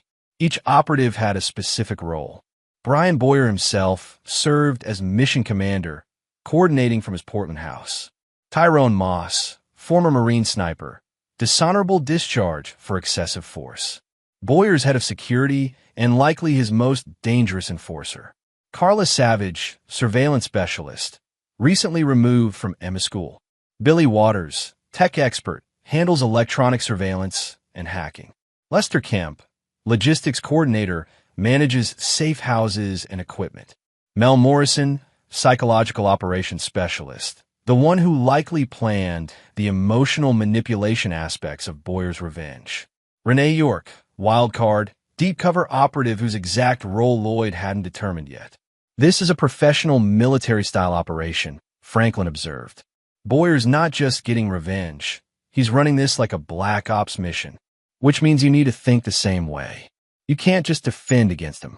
You need to go on offense, disrupt his operations, turn his team against him. Franklin studied the dossiers, his tactical mind already forming plans. What about weaknesses? Everyone has them. Lloyd pointed to Tyrone Moss's file. The sniper has a gambling problem, deep in debt to some serious people in Seattle. I'm guessing Boyer's paying him well, but debt like that, it's leverage. Carla Savage, her brother is currently deployed in Syria. She's been trying to get him reassigned stateside, pulling every string she can find. She's desperate to bring him home safely. Franklin saw it immediately. She'd do anything for her brother. And Mel Morrison, the PSYOPs guy, he's got a nasty cocaine habit he thinks he's hiding. Billy Waters is clean legally, but he's been making very stupid posts on dark web forums under a pseudonym. Posts that could get him arrested if the FBI knew where to look. You're suggesting we blackmail Boyer's team? I'm suggesting you give them better options than loyalty to a revenge-obsessed lunatic. Break his team apart, Franklin. Make them question whether Boyer's crusade is worth their careers, their freedom, their lives. It was elegant, strategic, exactly the kind of multi-layered operation Franklin had excelled at during his intelligence days. But it required patience, precision, and a willingness to play dirty. I'll need Shannon's help, Franklin said. She can approach Carla's brother's command, use her medical contacts to create a transfer request that looks legitimate. Your wife's involved? She insisted. And honestly, Lloyd, I need someone I can trust completely. Shannon's smart, capable, and she knows the stakes better than anyone. Lloyd nodded approvingly. Good woman. You're lucky. I know. They spent another hour planning logistics. Lloyd would provide equipment and intelligence support. Franklin would begin approaching Boyer's team members, one by one, offering them ways out of Boyer's operation. Agent Lang would provide legal cover where possible, turning their information into official FBI cases that justified arrests or immunity deals. But as Franklin prepared to leave, Lloyd grabbed his arm. Brother, I need to say this. Boyer's not going to give up just because you dismantle his team. This is blood feud, generational hatred. Even if you take away his resources, he'll keep coming. You understand what that means. Franklin understood perfectly. This conflict had only one real ending. Brian Boyer in custody, dead, or so broken he couldn't continue his vendetta. There was no negotiated peace, no middle ground. I know, Franklin said quietly. I'm ready to finish it. Then I've got you back. All the way. Franklin returned home to find Shannon had already been productive. She contacted her nursing supervisor and arranged for a month of family leave using accrued vacation time and emergency provisions. She'd also called her brother, a lawyer in Boston, to discuss restraining orders and legal options against Boyer. The restraining order won't help much, her brother had told her. Boyer hasn't technically threatened you directly. Nadine acted alone, according to the police report. Unless you can prove Boyer's involvement, which you can't without evidence that would require illegal surveillance to obtain, the courts won't give you protection. Then we gather that evidence, Shannon said firmly after relating the conversation to Franklin. Lloyd's equipment can help with that, right? Yes, but it's a fine line. Evidence obtained through illegal surveillance won't be admissible in court. We need to be smart about this. Emma appeared in the doorway, eavesdropping. Franklin noticed her immediately. Sweetheart, you should be in bed. I heard you talking about the bad people. Are you going to fight them? Franklin knelt to his daughter's level. I'm going to make sure they can't hurt us anymore. That's different from fighting. But if they won't stop, Emma's voice was small but steady. If they won't stop, you have to make them. I understand, Dad. Sometimes bad people don't listen to words. Shannon looked stricken at her daughter's words, but Franklin saw the truth in them. Emma's gift of intuition extended beyond sensing immediate danger. She understood the fundamental nature of conflict, the sometimes brutal calculus of survival. Go back to bed, Emma. Your mom and I will handle this. After Emma left, Shannon's voice was tight with emotion.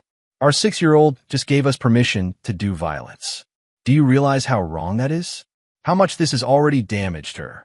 I know, which is why we end it. Quickly and completely. The next morning, Franklin put the plan in motion. His first target was Billy Waters, the tech specialist. Lloyd's intelligence indicated Billy frequented a gaming cafe in downtown Portland every Thursday afternoon, his one predictable public appearance. Franklin arrived early, positioning himself at a corner table with a laptop. When Billy entered, a thin man in his late 20s with perpetual dark circles under his eyes, Franklin was ready. He'd set up a simple trap, a fake FBI bulletin board in the cafe's public Wi-Fi portal, featuring Billy's dark web posts alongside his real identity. Anyone who connected to the cafe's Wi-Fi would see it, Billy included. Franklin watched as Billy opened his laptop, connected to the Wi-Fi, and went pale. His eyes darted around the cafe, looking for threats, for FBI agents, for anyone who might have seen. That's when Franklin approached. Billy Waters? Mind if I sit? Billy looked ready to run. Relax. I'm not FBI. I'm Franklin Bean. Recognition and fear flooded Billy's face. I don't know what you're talking about. Save it. I know you work for Brian Boyer. I know about Phantom Solutions and your dark web activities. And I know the FBI is about 48 hours from raiding your apartment based on those posts. Franklin leaned back casually. Unless someone gives him a reason not to. What do you want? Information. Full access to Boyer's surveillance network, his communications, his plans. In exchange, those FBI bulletins disappear, and I personally deliver a hard drive full of evidence against Boyer that gives you immunity as a cooperating witness. Billy's mind was visibly racing, calculating odds and outcomes. Boyer will kill me if he finds out. Boyer's going to prison or worse in the next few weeks. The only question is whether you go down with him or walk away free. Your choice, Billy. But decide fast because that Wi-Fi portal is going to get noticed soon. Franklin could see the exact moment Billy's resistance broke. Fear of imprisonment, fear of Boyer's revenge, exhaustion from living in the shadows. It all collapsed into desperate relief that someone was offering him an exit. What do you need? Chapter 5, Turning the Tide. Billy Waters proved to be a goldmine of information once his loyalty flipped. Over the next week, working from a secure location in Lloyd's private security office, Franklin and Shannon reviewed everything Billy provided. Encrypted communications between Boyer and his team, surveillance footage from cameras planted throughout Franklin's neighborhood, financial records showing payments to operatives, and most importantly, Boyer's master plan. The plan was chilling in its sophistication. Boyer had orchestrated a 12-month campaign designed to systematically destroy everyone connected to Operation Midnight Sun, saving Franklin for last. Each target was to suffer maximum psychological damage before their eventual death or ruin. Franklin's suffering was to be the crown jewel, watching his family harmed, his reputation destroyed, his sanity eroded, all while knowing Boyer was responsible and being unable to prove it or stop it. "He's been planning this for 5 years," Shannon said, scrolling through dated files. "Since before Emma was even born. He's obsessed." Franklin studied Boyer's psychological profile, assembled from therapy notes Billy had hacked from a psychiatrist's files. Severe PTSD from the Kandahar attack, survivor's guilt compounded by narcissistic tendencies, and a savior complex where Boyer saw himself as the righteous avenger of his murdered family. "He genuinely believes he's the hero of this story," Franklin observed. "In his mind, we're the terrorists and he's the freedom fighter."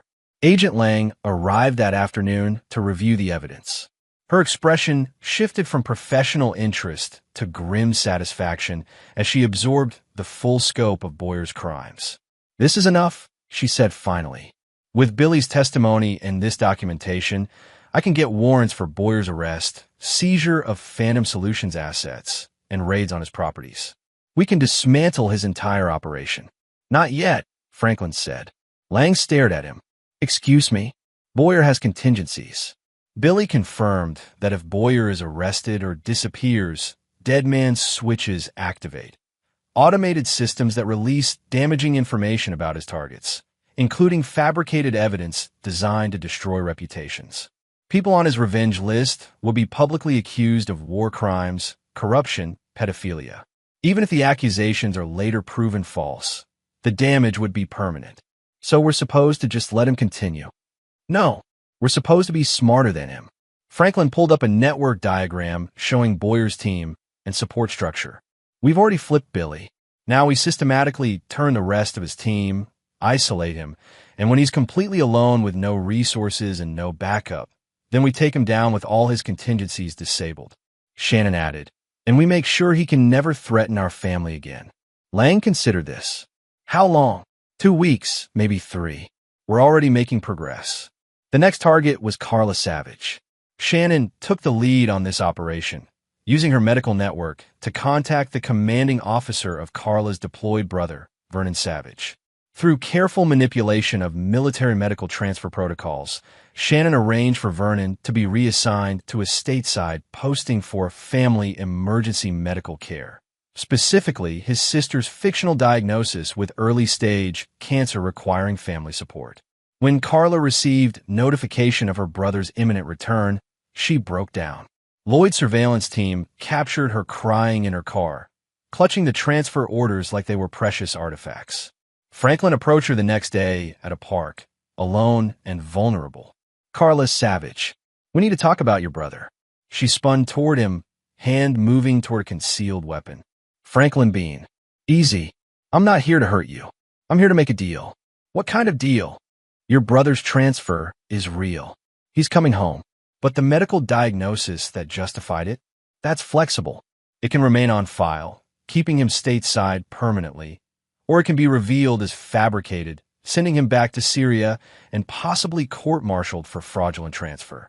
Carla's face went white. "You can't. I can, and I will, unless you help me. Brian Boyer is finished. His operation is compromised, his team is falling apart, and the FBI is preparing to move against him. You can go down with him, or you can walk away clean with your brother safe at home. Your choice." The calculation was simple and brutal. Family versus loyalty to a man who'd hired her for a revenge scheme she probably didn't fully believe in. Carla made the smart choice. "What do you need?" With Carla providing internal intelligence and Billy controlling Boyer's electronic surveillance, Franklin now had eyes inside the enemy camp. He learned Boyer was growing paranoid, suspecting betrayal, but unable to identify the source. The team had weekly meetings at Boyer's Portland house, where strategy was discussed and operations planned. Franklin decided to attend the next meeting. Uninvited. Lloyd thought he was insane. You're going to walk into Boyer's house, surrounded by his security, and what? Have a conversation? Exactly. I'm going to make him an offer. What kind of offer? Franklin smiled coldly. The kind where he realizes he's already lost. He just doesn't know it yet. The meeting was scheduled for Thursday evening. Franklin prepared meticulously, wearing a hidden microphone provided by Agent Lang, carrying a concealed weapon, and having Lloyd's team positioned around Boyer's house as backup. Tyrone Moss, the former Marine sniper, was on door duty when Franklin walked up to Boyer's gate at precisely 8 p.m. Tyrone's hand moved to his weapon immediately. Easy, Franklin said, hands visible and empty. I'm here to see Brian. Tell him Franklin Bean wants to negotiate. Tyrone spoke into a radio, received a response that clearly shocked him, and opened the gate. He says, come in, but you're getting searched. The search was thorough and professional. They found Franklin's concealed weapon and the microphone. Both were confiscated. Franklin had expected this. They were decoys. The real recording device was embedded in his watch, virtually undetectable without specialized equipment. Brian Boyer waited in an expensive living room that looked like it had been designed by someone with too much money and no personal taste. Abstract art that probably cost thousands, minimalist furniture that prioritized form over function, and floor-to-ceiling windows offering a view of Portland city lights. Boyer himself was smaller than Franklin expected, maybe 5'9", slender build, with the kind of expensive casual clothing that screamed tech entrepreneur. But his eyes were what Franklin noticed most. Intelligent, intense, and burning with barely contained rage. Franklin Bean, Boyer said, his voice surprisingly calm. You have impressive balls, walking into my home. You've been in mine. Seems only fair to return the visit. Boyer's team surrounded them. Tyrone, Mel Morrison, Lester Kemp, and Renee York. Carla was notably absent, having called in sick. Billy Waters sat at a laptop in the corner, carefully avoiding eye contact with Franklin. I assume you're here to beg for your family's safety, Boyer said. To offer me some pathetic deal where I leave them alone in exchange for your suicide or surrender. No, I'm here to tell you it's over. Boyer laughed. Over? Franklin, I'm just getting started. Nadine was the opening move. You've been living in terror for a week, jumping as shadows, wondering when the next attack comes. And it will come. Maybe not today, maybe not tomorrow, but eventually. You can't protect them forever.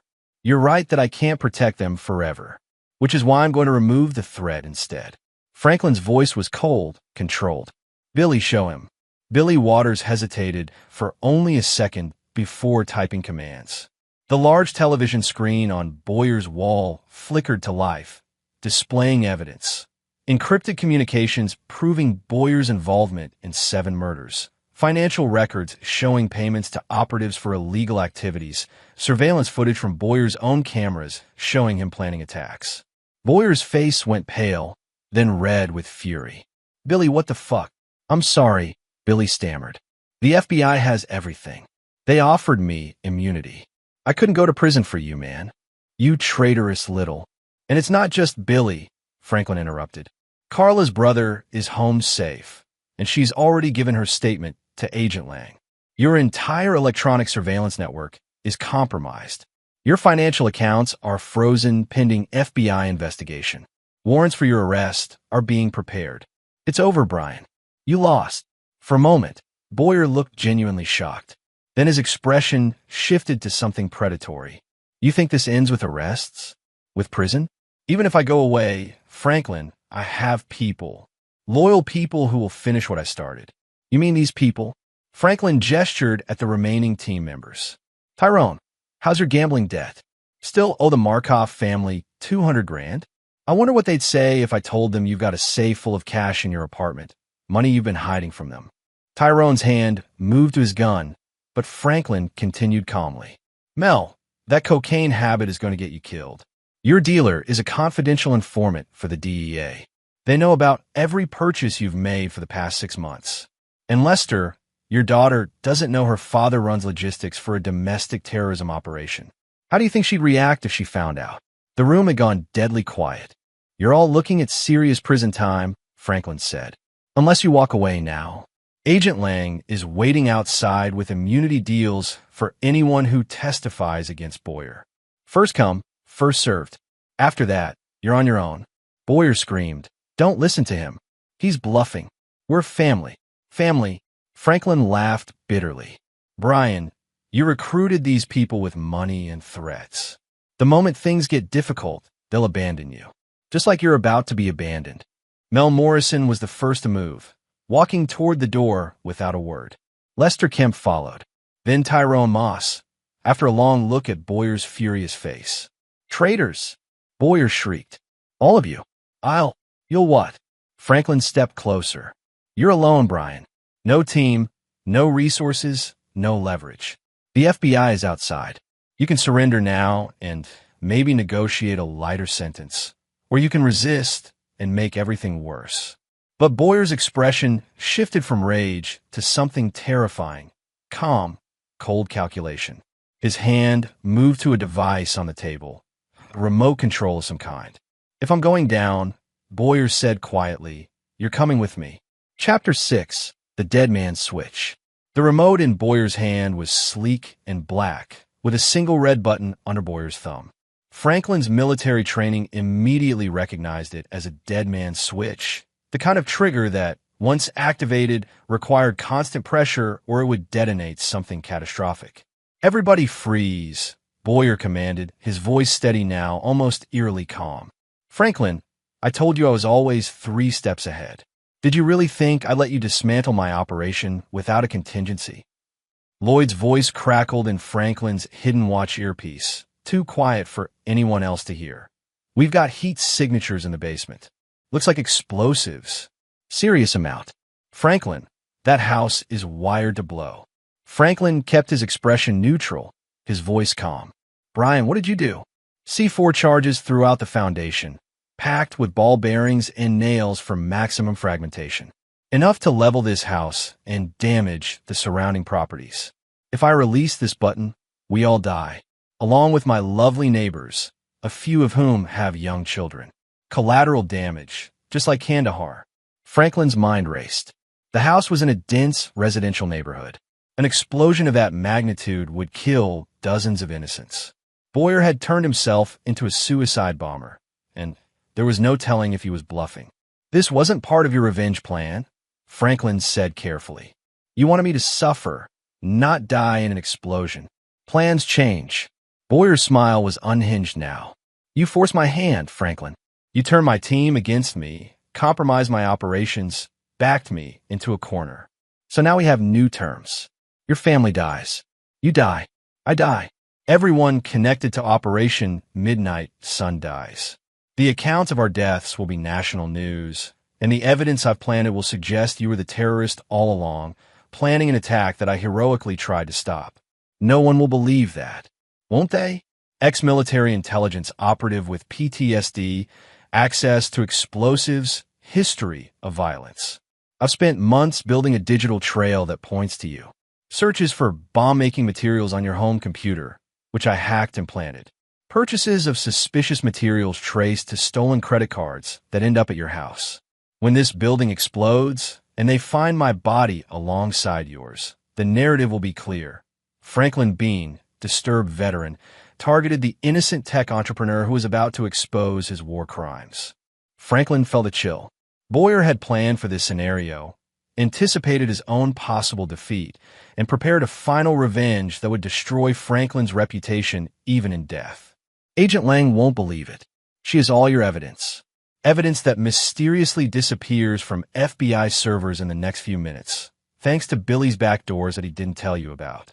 Right, Billy?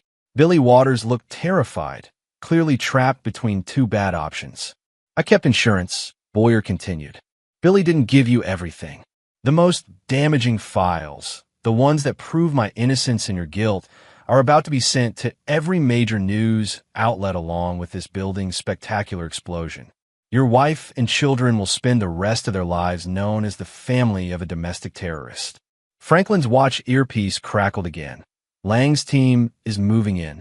They're going to breach in 60 seconds. Franklin, get out of there. But Franklin couldn't leave. Not with Boyer holding a dead man's switch that could kill innocents. And not with the digital evidence that could destroy his family's future. He needed to end this here, now, completely. Brian, Franklin said softly, I'm sorry about Kandahar. I'm sorry about your family. That operation was wrong, and I've carried that guilt every day since. Boyer's expression flickered with surprise. I should have questioned the intelligence. I should have aborted the mission when we saw civilians. I was following orders, but that's not an excuse. Your mother, your sisters, your cousins, they died because I made bad decisions. And you have every right to hate me for that. Shut up. Boyer's voice cracked. You don't get to apologize. You don't get to be human. You're the monster who destroyed my family. I'm both, Brian. I'm the man who made terrible mistakes. And I'm the father desperately trying to protect his children. Just like your Uncle Alvin was trying to protect his family by working with us. He didn't want to betray his country. He wanted to save the people he loved from Taliban violence. He was a traitor. He was a man caught between impossible choices. Just like you are now. Franklin took a careful step closer. You can push that button. Kill us all, destroy my reputation, hurt my family. You'll get your revenge. But those children in the neighboring houses? They're innocent. Just like your sisters were innocent. Are you really going to kill children, Brian? Are you going to become the same kind of monster you think I am? Boyer's hand trembled on the remote. Or you can let me help you. Put down the remote. Surrender to Agent Lang. Testify about the intelligence failures that led to Kandahar. Force the CIA to admit their mistakes. Get justice the right way, not through more death. For a moment, Franklin thought he'd reached him. Boyer's eyes showed conflict, pain, a desperate desire for someone to offer him an escape from his own hatred. Then Billy Waters made a fatal mistake. He lunged for Boyer, trying to grab the remote. Boyer's thumb lifted from the button. Franklin had perhaps 2 seconds. His military training compressed time, slowing the world to crystalline clarity. He saw Boyer's thumb rising, saw Billy's failed grab, saw the trigger mechanism about to activate. Franklin's body moved on pure instinct. He drew the backup weapon he'd hidden in his boot. The one Boyer's search had missed because Lloyd had designed it to pass as a medical alert device. He aimed and fired in one smooth motion, hitting Boyer's hand with precision that came from thousands of hours of training. The remote flew from Boyer's grasp, his thumb still frozen in position from Franklin's shot. It clattered across the floor toward the windows. Boyer screamed in pain and rage, clutching his shattered hand. Tyrone Moss, still in the room despite his earlier exit toward the door, moved with combat reflexes, diving for the remote, fingers reaching. Lloyd Barrera crashed through the window in a shower of glass, tackling Tyrone mid-dive. They rolled across the floor, struggling for the remote that lay between them. Franklin was already moving, throwing himself toward the device. His fingers closed around it just as Tyrone broke free from Lloyd and lunged again. Franklin rolled, brought his weapon up, and fired twice into Tyrone's center mass. The former Marine dropped, dead before he hit the floor. Franklin held the remote, his thumb firmly on the button, maintaining pressure. His heart hammered as he realized he was now the one holding the dead man's switch. If he lifted his thumb, the house would explode. FBI agents poured through the doors and windows, Agent Lang shouting orders. Bomb techs appeared with equipment, surrounding Franklin carefully. Mr. Bean, one of the techs said calmly, I need you to stay very still. We're going to disarm this system, but it's going to take time. Can you hold that button? Franklin's thumb was already cramping, adrenaline making his hand shake. How long? 20 minutes, maybe 30. The system is sophisticated. 20 minutes of maintaining perfect pressure on a button while bomb technicians worked around him. Franklin's military discipline kicked in. He focused on breathing, on staying absolutely still, on the feeling of the button under his thumb. Shannon's voice came through a phone that Agent Lang held to Franklin's ear. I'm here, baby. I'm right outside with Emma and Jack. We're safe. Just hold on. I love you, Franklin managed to say. I love you too. Don't you dare let go of that button. Around him, the bomb techs worked with quiet efficiency, tracing wires, analyzing circuits. Boyer had been dragged away, still screaming about Franklin being a murderer, about justice, about how this wasn't over. Billy Waters sat in cuffs, looking shell-shocked. Lloyd stood guard with other FBI agents, his eyes never leaving Franklin. His presence was solid, reassuring, the battle buddy who'd always had Franklin's back. After 18 minutes that felt like 18 hours, the head bomb tech finally spoke. We've located the primary detonator. Cutting it now. A snip of wire cutters. A held breath. Nothing exploded. Secondary trigger. Disengaged. Mr. Bean, you can release the button. Franklin's thumb lifted slowly, every muscle tense for the explosion that didn't come. The remote fell from his nerveless fingers as his legs gave out. Lloyd caught it before he hit the floor. Got you, brother. You're good. It's over. Outside, Shannon rushed to Franklin as FBI agents checked him for injuries. She wrapped her arms around him with desperate strength, tears streaming down her face. Emma and Jack were being watched by Lloyd's security team a safe distance away, but Emma was crying, her intuition telling her how close they'd all come to disaster. Agent Lang approached as the paramedics insisted on checking Franklin's vitals. That was the stupidest, bravest thing I've ever seen. You know that, right? Did you get everything? Franklin asked. The evidence, the files? Every bit of it. Boyer's going away for multiple life sentences. Murder, attempted murder, terrorism, the works. And we recovered his kill switch data before it could transmit. Your reputation is safe. Franklin closed his eyes in relief. The team members who walked out, already in custody, giving statements. They're cooperating fully in exchange for reduced charges. You broke Boyer's operation completely, Franklin. But as the FBI led Brian Boyer to a waiting vehicle, the man turned back to look at Franklin with eyes full of undiminished hatred. This isn't finished. Boyer screamed. You hear me, Franklin? My family will never stop. You killed my mother, my sisters, and now you've taken everything from me. We will have our revenge. Agent Lang's expression turned grim. He's not entirely wrong. Boyer has extended family, people who might share his grudge. We'll monitor them, but I'll never be completely safe, Franklin finished. I know. As the FBI vehicle drove away with Boyer inside, Franklin held his family close and wondered if the cycle of revenge would ever truly end. Chapter 7. Shadows of the Past.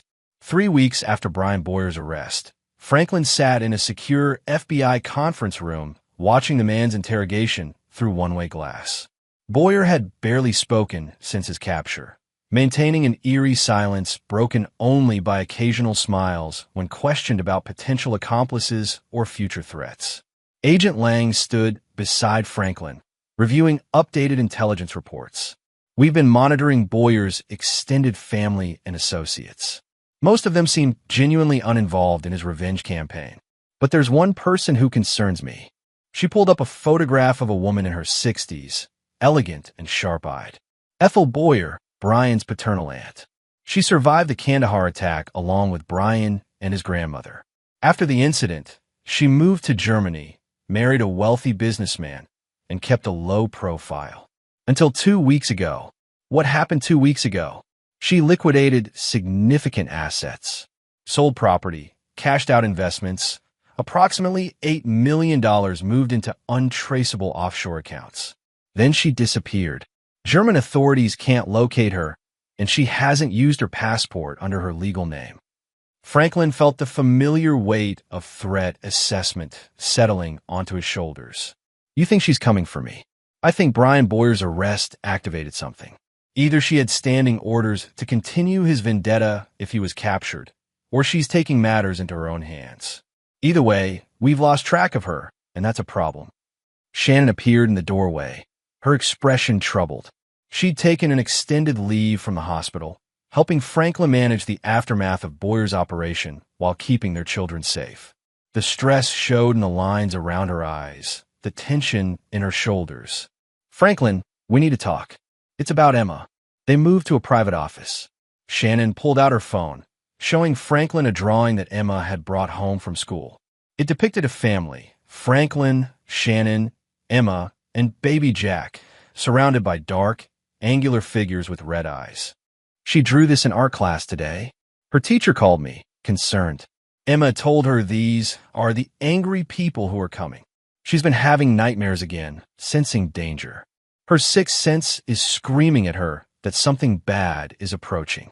Franklin studied the drawing, noting details. 5 dark figures, each distinct. One larger than the others, positioned centrally. Emma's intuition had saved them before. He wasn't going to dismiss it now. "Show this to Agent Lang," Franklin said. "Emma might be picking up on Ethel Boyer's team. If she's assembling operatives like Brian did, Emma could be sensing their intent." But when Lang saw the drawing, her face went pale. "Franklin, count those figures. 5 dark figures. Brian Boyer was in custody. Nadine Boyer was imprisoned. Carla Savage and Billy Waters had flipped. Tyrone Moss was dead. That accounted for Boyer's known team. These are new players," Lang said grimly. "Ethel has recruited her own operatives. And if Emma's sensing 5 distinct threats, that's a military-style unit. Professional, coordinated, dangerous." Lloyd Barrera arrived an hour later with more troubling news. His security contacts in Europe had identified 3 individuals connected to Ethel Boyer, all former members of various special forces units, all recently unemployed and looking for high-paying contracts. "We've got Arthur Weeks, ex-SAS with expertise in explosives. Jackie Browning, former French Foreign Legion, specializes in close-quarters combat. And Vernon Shaw, no relation to the detective, ex-Delta Force, now working as a private military contractor. All 3 disappeared from their usual haunts around the same time Ethel liquidated her assets." "That's only 3, Shannon pointed out. Emma drew 5 figures. "The other 2 haven't been identified yet," Lloyd admitted. "But if Ethel recruited people of this caliber, we're dealing with a significantly more dangerous threat than Brian Boyer's team. These aren't troubled intelligence officers and tech guys. These are elite warriors being paid to kill." Franklin studied the profiles of Ethel's known recruits. These men weren't motivated by ideology or personal revenge. They were mercenaries, pure and simple. That made them both more dangerous and more predictable. Mercenaries had weaknesses: money, self-preservation, lack of personal investment in the mission. "We need to find them before they strike," Franklin said. "And we need to understand Ethel's plan. Brian wanted to make me suffer psychologically. What does Ethel want?" Agent Lang pulled up Ethel Boyer's background file. Ethel was never as close to the family as Brian was. She was Alvin's older sister, somewhat estranged from the family before the Kandahar attack. But after the attack, she became the primary caretaker for Brian and her elderly mother. She blamed American intelligence for destroying her family, specifically blamed the military culture that created operations like Midnight Sunday. "So her grudge is broader than Brian's," Shannon observed. "She's not just targeting Franklin, she's targeting the system." "Maybe," Lang said thoughtfully. "Or maybe she's smarter than Brian. His mistake was telegraphing his moves, try to maximize psychological damage. Ethel might go for a clean, efficient kill. No games, no elaborate revenge fantasy. Just professional elimination of targets." That night, Franklin couldn't sleep. He walked the perimeter of their house, checking security systems that Lloyd had upgraded to military-grade specifications. Motion sensors, infrared cameras, pressure plates on the ground around the property. The house was a fortress. But fortresses could be breached by determined attackers with sufficient resources and skill. Emma found him at 2 a.m., standing guard by the living room window. "Dad, I can't sleep either." Franklin picked up his daughter, holding her close. "Bad dreams. Not dreams. Feelings. The angry people are getting closer. They're planning something." "What are they planning, sweetheart?" Emma's small face scrunched in concentration. "Not here. Somewhere else. Somewhere you go without us. They want to hurt you away from home." Franklin's tactical mind immediately understood. Attacking him at home meant confronting upgraded security and risking civilian casualties. But catching him in transit, at work, or at some public location offered better odds for professional killers. "Thank you, Emma. That helps me a lot. Promise you'll be careful?" "I promise." The next morning, Franklin met with Lloyd and Agent Lang to adjust their strategy. "We've been thinking defensively, protecting the house and family. But Ethel's team will target me in public, Somewhere I'm vulnerable. So let's give them what they want. You want to use yourself as bait, Lang said flatly. Controlled bait. We set up a scenario that appears vulnerable, but is actually a trap. Draw out Ethel's operatives, capture them, force them to give up Ethel's location. Lloyd grinned. Now you're thinking like the operator I remember. What's the bait? Brian Boyer's trial starts in 2 weeks. I'm scheduled to give testimony about Operation Midnight Sun, the intelligence failures, everything. It's public record, announced in advance. I'll be entering the courthouse, exposed in transit, perfect target. The FBI will have courthouse security, Lang objected, which Ethel's team will plan around. But what they won't know is that we'll have our own counter-operation running.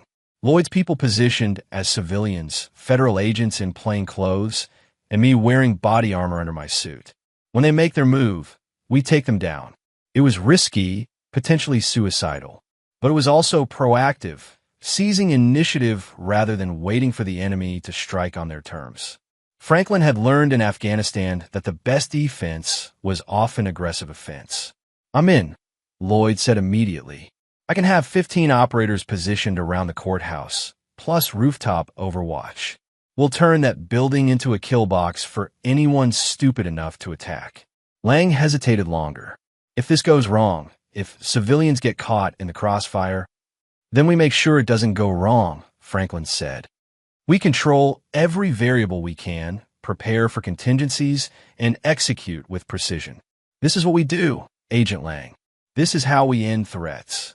Reluctantly, Lang agreed. Over the next week, they planned every detail of the operation. Franklin would arrive at the courthouse at 9 a.m., using a route that appeared routine, but was actually designed to funnel potential attackers into predetermined kill zones. Lloyd's team would be positioned as maintenance workers, delivery drivers, pedestrians, invisible but lethal if needed. FBI tactical units would be on standby, ready to move the moment shooting started. Shannon hated the plan, but understood its necessity. Promise me you'll come home, she said the night before the trial. I promise. This ends tomorrow, one way or another.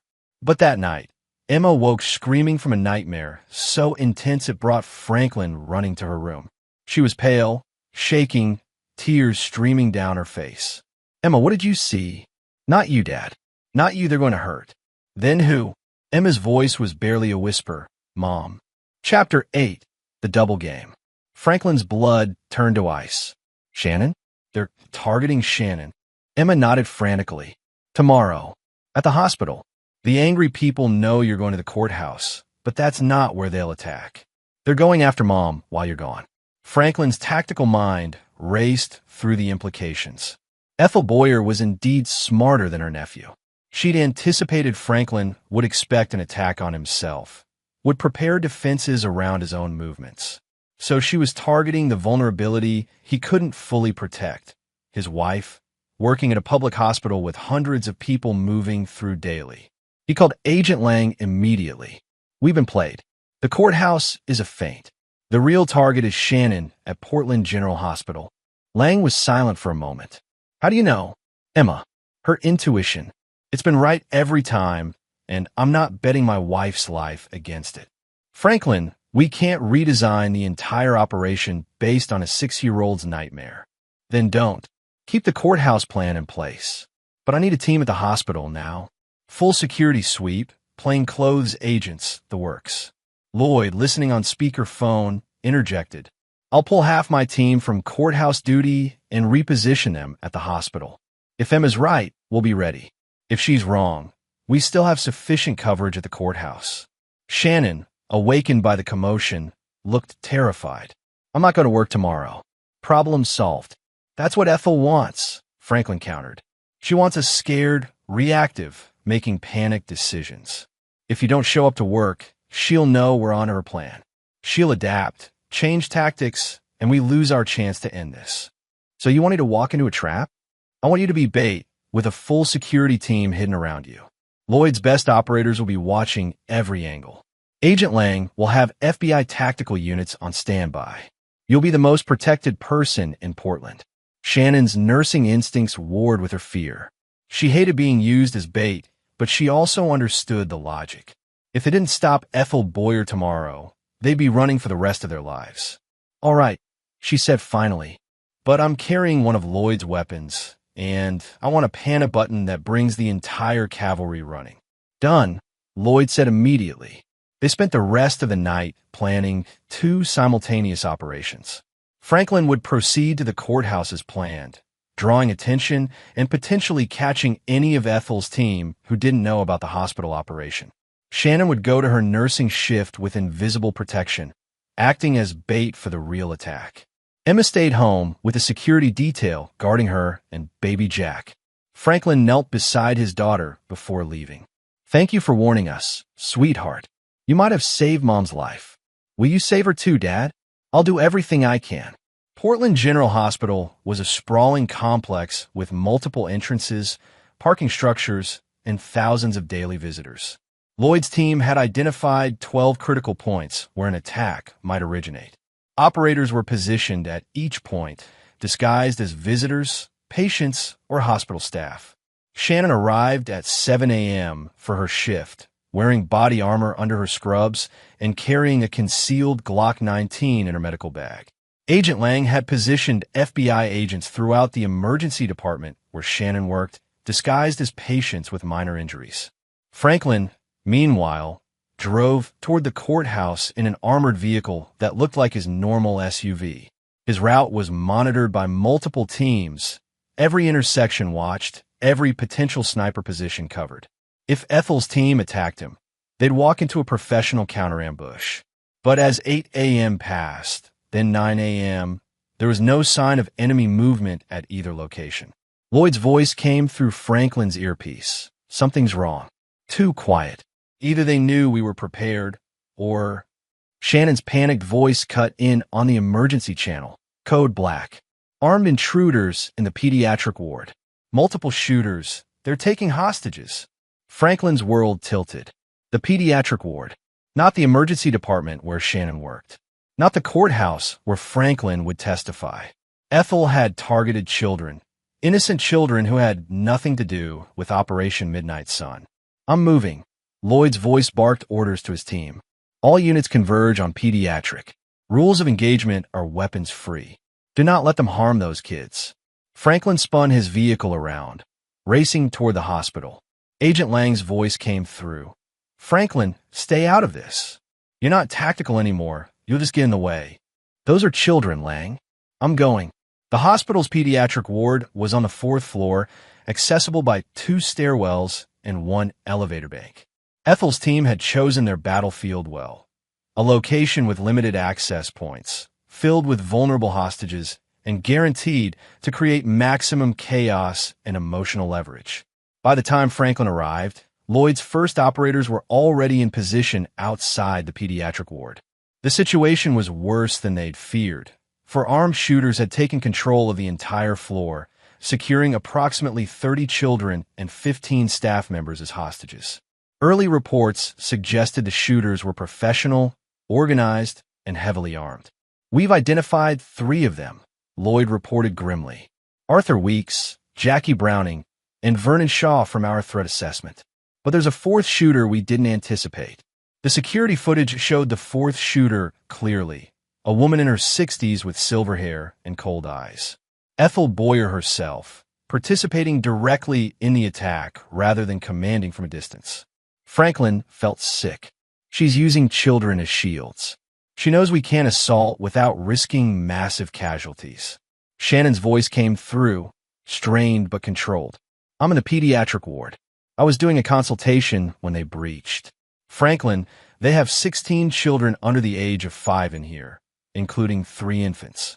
Some of these kids are seriously ill, on ventilators and 4 medications. We can't just wait them out. Some of these children will die without proper medical care. Shannon, can they hear you? No. I'm in a supply closet, but they're systematically searching rooms. I have maybe 5 minutes before they find me. Agent Lang arrived with FBI tactical units and a hostage negotiator. The negotiator immediately established contact with Ethel Boyer, who answered on a hospital phone line. Mrs. Boyer, this is Agent Lang with the FBI. We need to establish terms for the safe release of these hostages. Ethel's voice was calm, almost pleasant. Good morning, Agent Lang. The terms are quite simple. Franklin Bean will come to this floor, unarmed, and surrender himself to me. In exchange, I'll release all the children and staff unharmed. You know I can't agree to that. Then children will start dying. One every 30 minutes until Franklin arrives. I'll start with the sickest ones, the ones who won't survive without immediate medical intervention. Their deaths will be on your hands. Franklin grabbed Lang's phone. Ethel, this is Franklin. Let the children go. Your fight is with me, not them. My fight is with the system that murdered my family, Franklin. Those children are Americans, just like my nieces were. Their parents will learn what it feels like to lose innocent children to American violence. It's poetic, really. This isn't justice. It's terrorism. One nation's terrorism is another's righteous vengeance. You taught me that in Kandahar. Now, come up here, Franklin, or I start executing toddlers. The line went dead. Lloyd grabbed Franklin's arm before he could move. You can't surrender to her. The moment you're up there, you become another hostage. She'll kill you and the children anyway. I have to try. No, you have to think tactically. We need to assault that floor, take out all 4 shooters simultaneously before they can harm hostages. It's the only way. Agent Lang shook her head. My tactical teams need at least an hour to plan a coordinated assault on a hospital floor full of children. One mistake, one stray round, and we have dead kids on national news. We don't have an hour, Franklin said quietly. In 30 minutes, Ethel starts killing, and Shannon is up there. Vernon Shaw, the detective who'd taken Franklin's initial statement about Nadine, appeared with building schematics. There might be another option. The hospital's ventilation system has access crawl spaces running through every floor. Someone small and quiet could potentially move through those spaces to gather intelligence or even position for a rescue attempt. Franklin studied the schematics. The crawl spaces were narrow, uncomfortable, and would require someone with significant tactical experience to navigate while remaining undetected. Someone exactly like Franklin. I'll go, he said. Franklin, this is insane. I'm the only one here with the training and motivation. I can move through those crawl spaces, locate Shannon, get eyes on the shooter's positions, and report back for a tactical assault. Or, if the opportunity presents itself, I can take shots myself. Lloyd pulled out a small weapons kit. If you're doing this, you're doing it right. Suppressed pistol, infrared optics, communications gear, and you're wearing body armor. 20 minutes later, Franklin was crawling through dusty, claustrophobic ventilation shafts 4 feet above the pediatric ward ceiling. Through metal grates, he could see and hear everything below. Children crying, staff members trying to keep the kids calm, Ethel Boyer and her team methodically searching each room. Franklin's watch showed 28 minutes since the ultimatum. 2 minutes until Ethel started executing children. He reached the supply closet where Shannon was hiding and tapped gently on the vent grate. Shannon's tear-stained face appeared below, flooded with relief at seeing him. I'm getting you out, Franklin whispered. No, get the children out. I'm a grown woman. They're babies. Before Franklin could argue, Ethel's voice echoed through the ward. Time's up, Franklin. Since you didn't have the courage to face me, I'll demonstrate my sincerity. Franklin watched in horror through the grate as Ethel Boyer approached a room containing 3 infants in incubators. She raised her weapon toward the closest child. Franklin didn't think. He kicked out the vent grate, dropped through the ceiling in a controlled fall, and fired his suppressed pistol in one fluid motion. The round hit Ethel's gun hand, sending her weapon clattering across the floor. Then all hell broke loose. Chapter 9, the final act. Franklin's tactical training kicked in with crystal clarity. The moment he fired, he rolled behind a medical cart for cover, knowing Ethel's 3 shooters would converge on his position. Sure enough, gunfire erupted from 2 directions. Arthur Weeks from the nurse's station and Jackie Browning from the hallway. But Franklin had planned for this. The moment he dropped through the ceiling, Lloyd's team had moved into position. FBI tactical units breached the stairwell doors simultaneously, creating crossfire that caught Weeks and Browning in a devastating kill zone. Vernon Shaw, the ex-Delta Force operative, was smarter. He grabbed the nearest child, a 4-year-old girl, and used her as a human shield while backing toward the emergency exit. Everyone stands down, or the girl dies. Shaw's voice was professional calm. He was a mercenary calculating survival odds, not a fanatic committed to dying. Franklin saw Lloyd moving up the hallway behind Shaw, but the angle was wrong. Any shot risked hitting the child. Franklin needed to create an opening. "Shaw," Franklin called out, stepping into view with his hands visible but weapon ready. "How much is Ethel paying you? Because I'll triple it. Walk away now, leave the girl, and you can disappear with more money than she's offering." Shaw hesitated, his mercenary instincts warring with professional obligation. "She paid up front for $1 million. You got $12 million lying around. I've got FBI immunity and a clean escape. Ethel's operation is finished. Weeks is dead. Browning is down. And the only question is whether you die with them or walk away rich and free. Prove it. Show me the immunity deal." Franklin nodded to Agent Lang, who held up a document. "Full immunity for testimony against Ethel Boyer. You walk out of here, Vernon, but only if you release that child right now." Shaw's grip on the girl loosened fractionally. His tactical mind was calculating, analyzing odds. $4 million was a good payday, but not worth dying for. Immunity and freedom was even better. "If I release her, what guarantee do I have you won't shoot me? My word as a former operator. You were dealt a force. You understand honor among soldiers, even enemies. Let the girl go, put down your weapon, and you walk out of here in FBI custody instead of a body bag." For a long moment, Shaw remained frozen.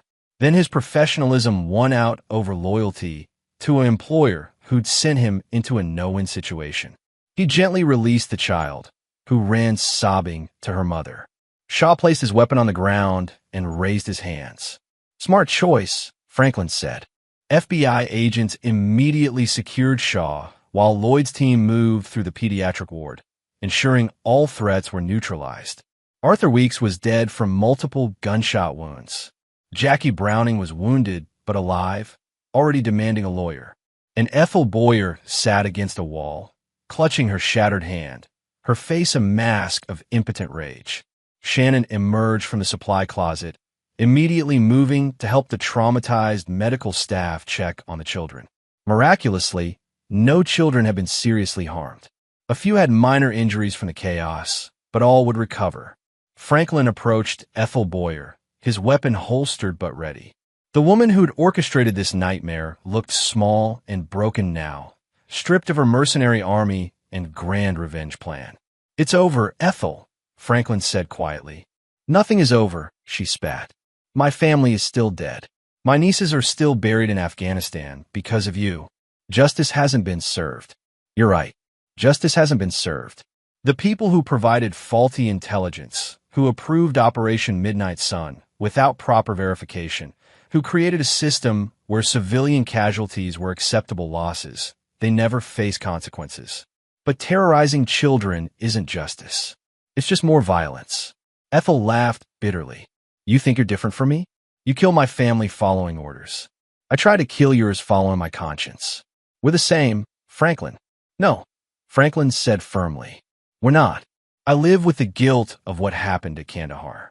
I left military intelligence because I couldn't stomach being part of that system anymore. I'm trying to be better. You're just perpetuating the cycle." FBI agents took Ethel into custody, along with the wounded Browning and the cooperative Shaw. Agent Lang approached Franklin as medical teams began evacuating the children to safer floors. "You did good work today, Franklin. Save a lot of lives.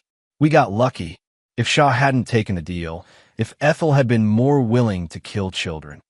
But she wasn't, and he did. You read the situation correctly and acted decisively. That's not luck, that's skill." Shannon found Franklin in the chaos, wrapping her arms around him with desperate strength. "It's really over? No more angry people coming. It's really over. Ethel was the last. Brian's in prison. His team is dead or in custody, and Ethel's operation is finished. What about their extended family? Other relatives who might want revenge?" Agent Lang overhead and answered, "We've been monitoring all of Alvin Boyer's surviving relatives. Most of them are just ordinary people trying to live their lives. Brian and Ethel were the only ones who turned their grief into vengeance. The rest have moved on. As FBI teams processed the scene and medical staff cared for the traumatized children, Franklin felt the weight of the past 3 weeks beginning to lift. Brian Boyer would spend life in prison. Ethel Boyer would join him. Their teams were dead, imprisoned, or cooperating with authorities. The threat to Franklin's family was finally, truly over. Detective Vernon Shaw, the Portland detective, not the mercenary, approached with a warm but tired smile. "Hell of a few weeks, Mr. Bean. For what it's worth, you handled this about as well as anyone could have. Not many people could have taken down 2 separate revenge operations and come out alive." Franklin shook his hand gratefully. Couldn't have done it without a lot of help. 2 weeks later, Franklin sat in a federal courtroom watching Brian Boyer's sentencing. The evidence was overwhelming. 7 counts of murder, 4 counts of attempted murder, terrorism charges, and a litany of other crimes. The judge showed no mercy. "Mr. Boyer, you have systematically destroyed lives in pursuit of your vendetta. You've weaponized your trauma, using your family's tragedy as justification for monstrous acts. This court sentences you to life imprisonment without possibility of parole. You will spend the remainder of your days reflecting on the difference between justice and revenge." Brian Boyer showed no emotion as he was led away, but he paused at the courtroom door, turning to look at Franklin one last time. There was no hatred in his eyes anymore, just emptiness, the hollow gaze of someone who'd sacrificed everything for revenge and gained nothing but ruin. Ethel Boyer's trial came a month later with similar results. Life imprisonment, no parole, her considerable wealth seized to compensate victims of her crimes. Franklin testified at both trials, giving detailed accounts of Operation Midnight Sun, the intelligence failures, and the subsequent revenge campaigns. His testimony was cathartic, forcing the CIA and military intelligence to publicly acknowledge their mistakes. The operation was officially condemned, procedures were changed, and measures were put in place to prevent similar tragedies. It wouldn't bring back the people who died, but it was something. 6 months after the hospital siege, Franklin stood in his backyard watching Emma and Shannon play with baby Jack on a sunny Portland afternoon. Lloyd was grilling burgers, regaling Shannon's visiting family with exaggerated stories of their adventures. Agent Lang had become an occasional visitor, stopping by to update Franklin on the trials and investigations. She'd been promoted for her work dismantling the Boyer Revenge Network and had offered Franklin a consulting position with the FBI's hostage rescue team. Franklin had politely declined. He'd seen enough violence for one lifetime. Emma ran up to him, her face bright with joy. "Dad, I don't feel the angry people anymore. They're gone." Franklin picked up his daughter, holding her close. "That's because they are gone, sweetheart. You're safe now. We all are. Forever." Franklin thought about that. The truth was his past would always carry shadows. There might be other consequences, other people affected by Operation Midnight Sun who harbored resentment. But Ethel and Brian had been the heart of the threat, the ones with resources and obsession enough to act. With them imprisoned, the danger had diminished to acceptable background risk, the kind every person faces simply by living in an imperfect world. "Forever," Franklin said, choosing hope over paranoia. "We're safe forever." That night, after the family had gone to bed, Franklin sat alone in his study. He pulled out the files on Operation Midnight Sun, all the classified documents he'd kept as insurance.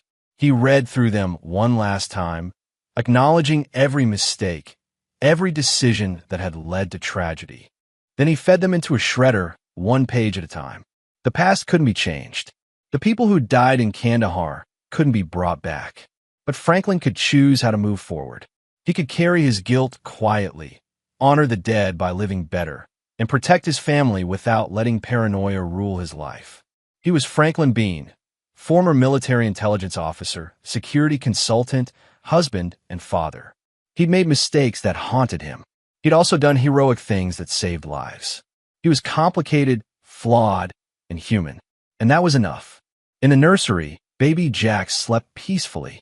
In Emma's room, His daughter dreamed without nightmares for the first time in months. In their bedroom, Shannon slept soundly, trusting that her husband had finally ended the threats against their family. Franklin checked the security system one last time. Old habits died hard, and then allowed himself to relax. The war was over. He'd won not through perfect tactics or overwhelming force, but through smart planning, loyal allies, and the willingness to do whatever was necessary to protect the people he loved.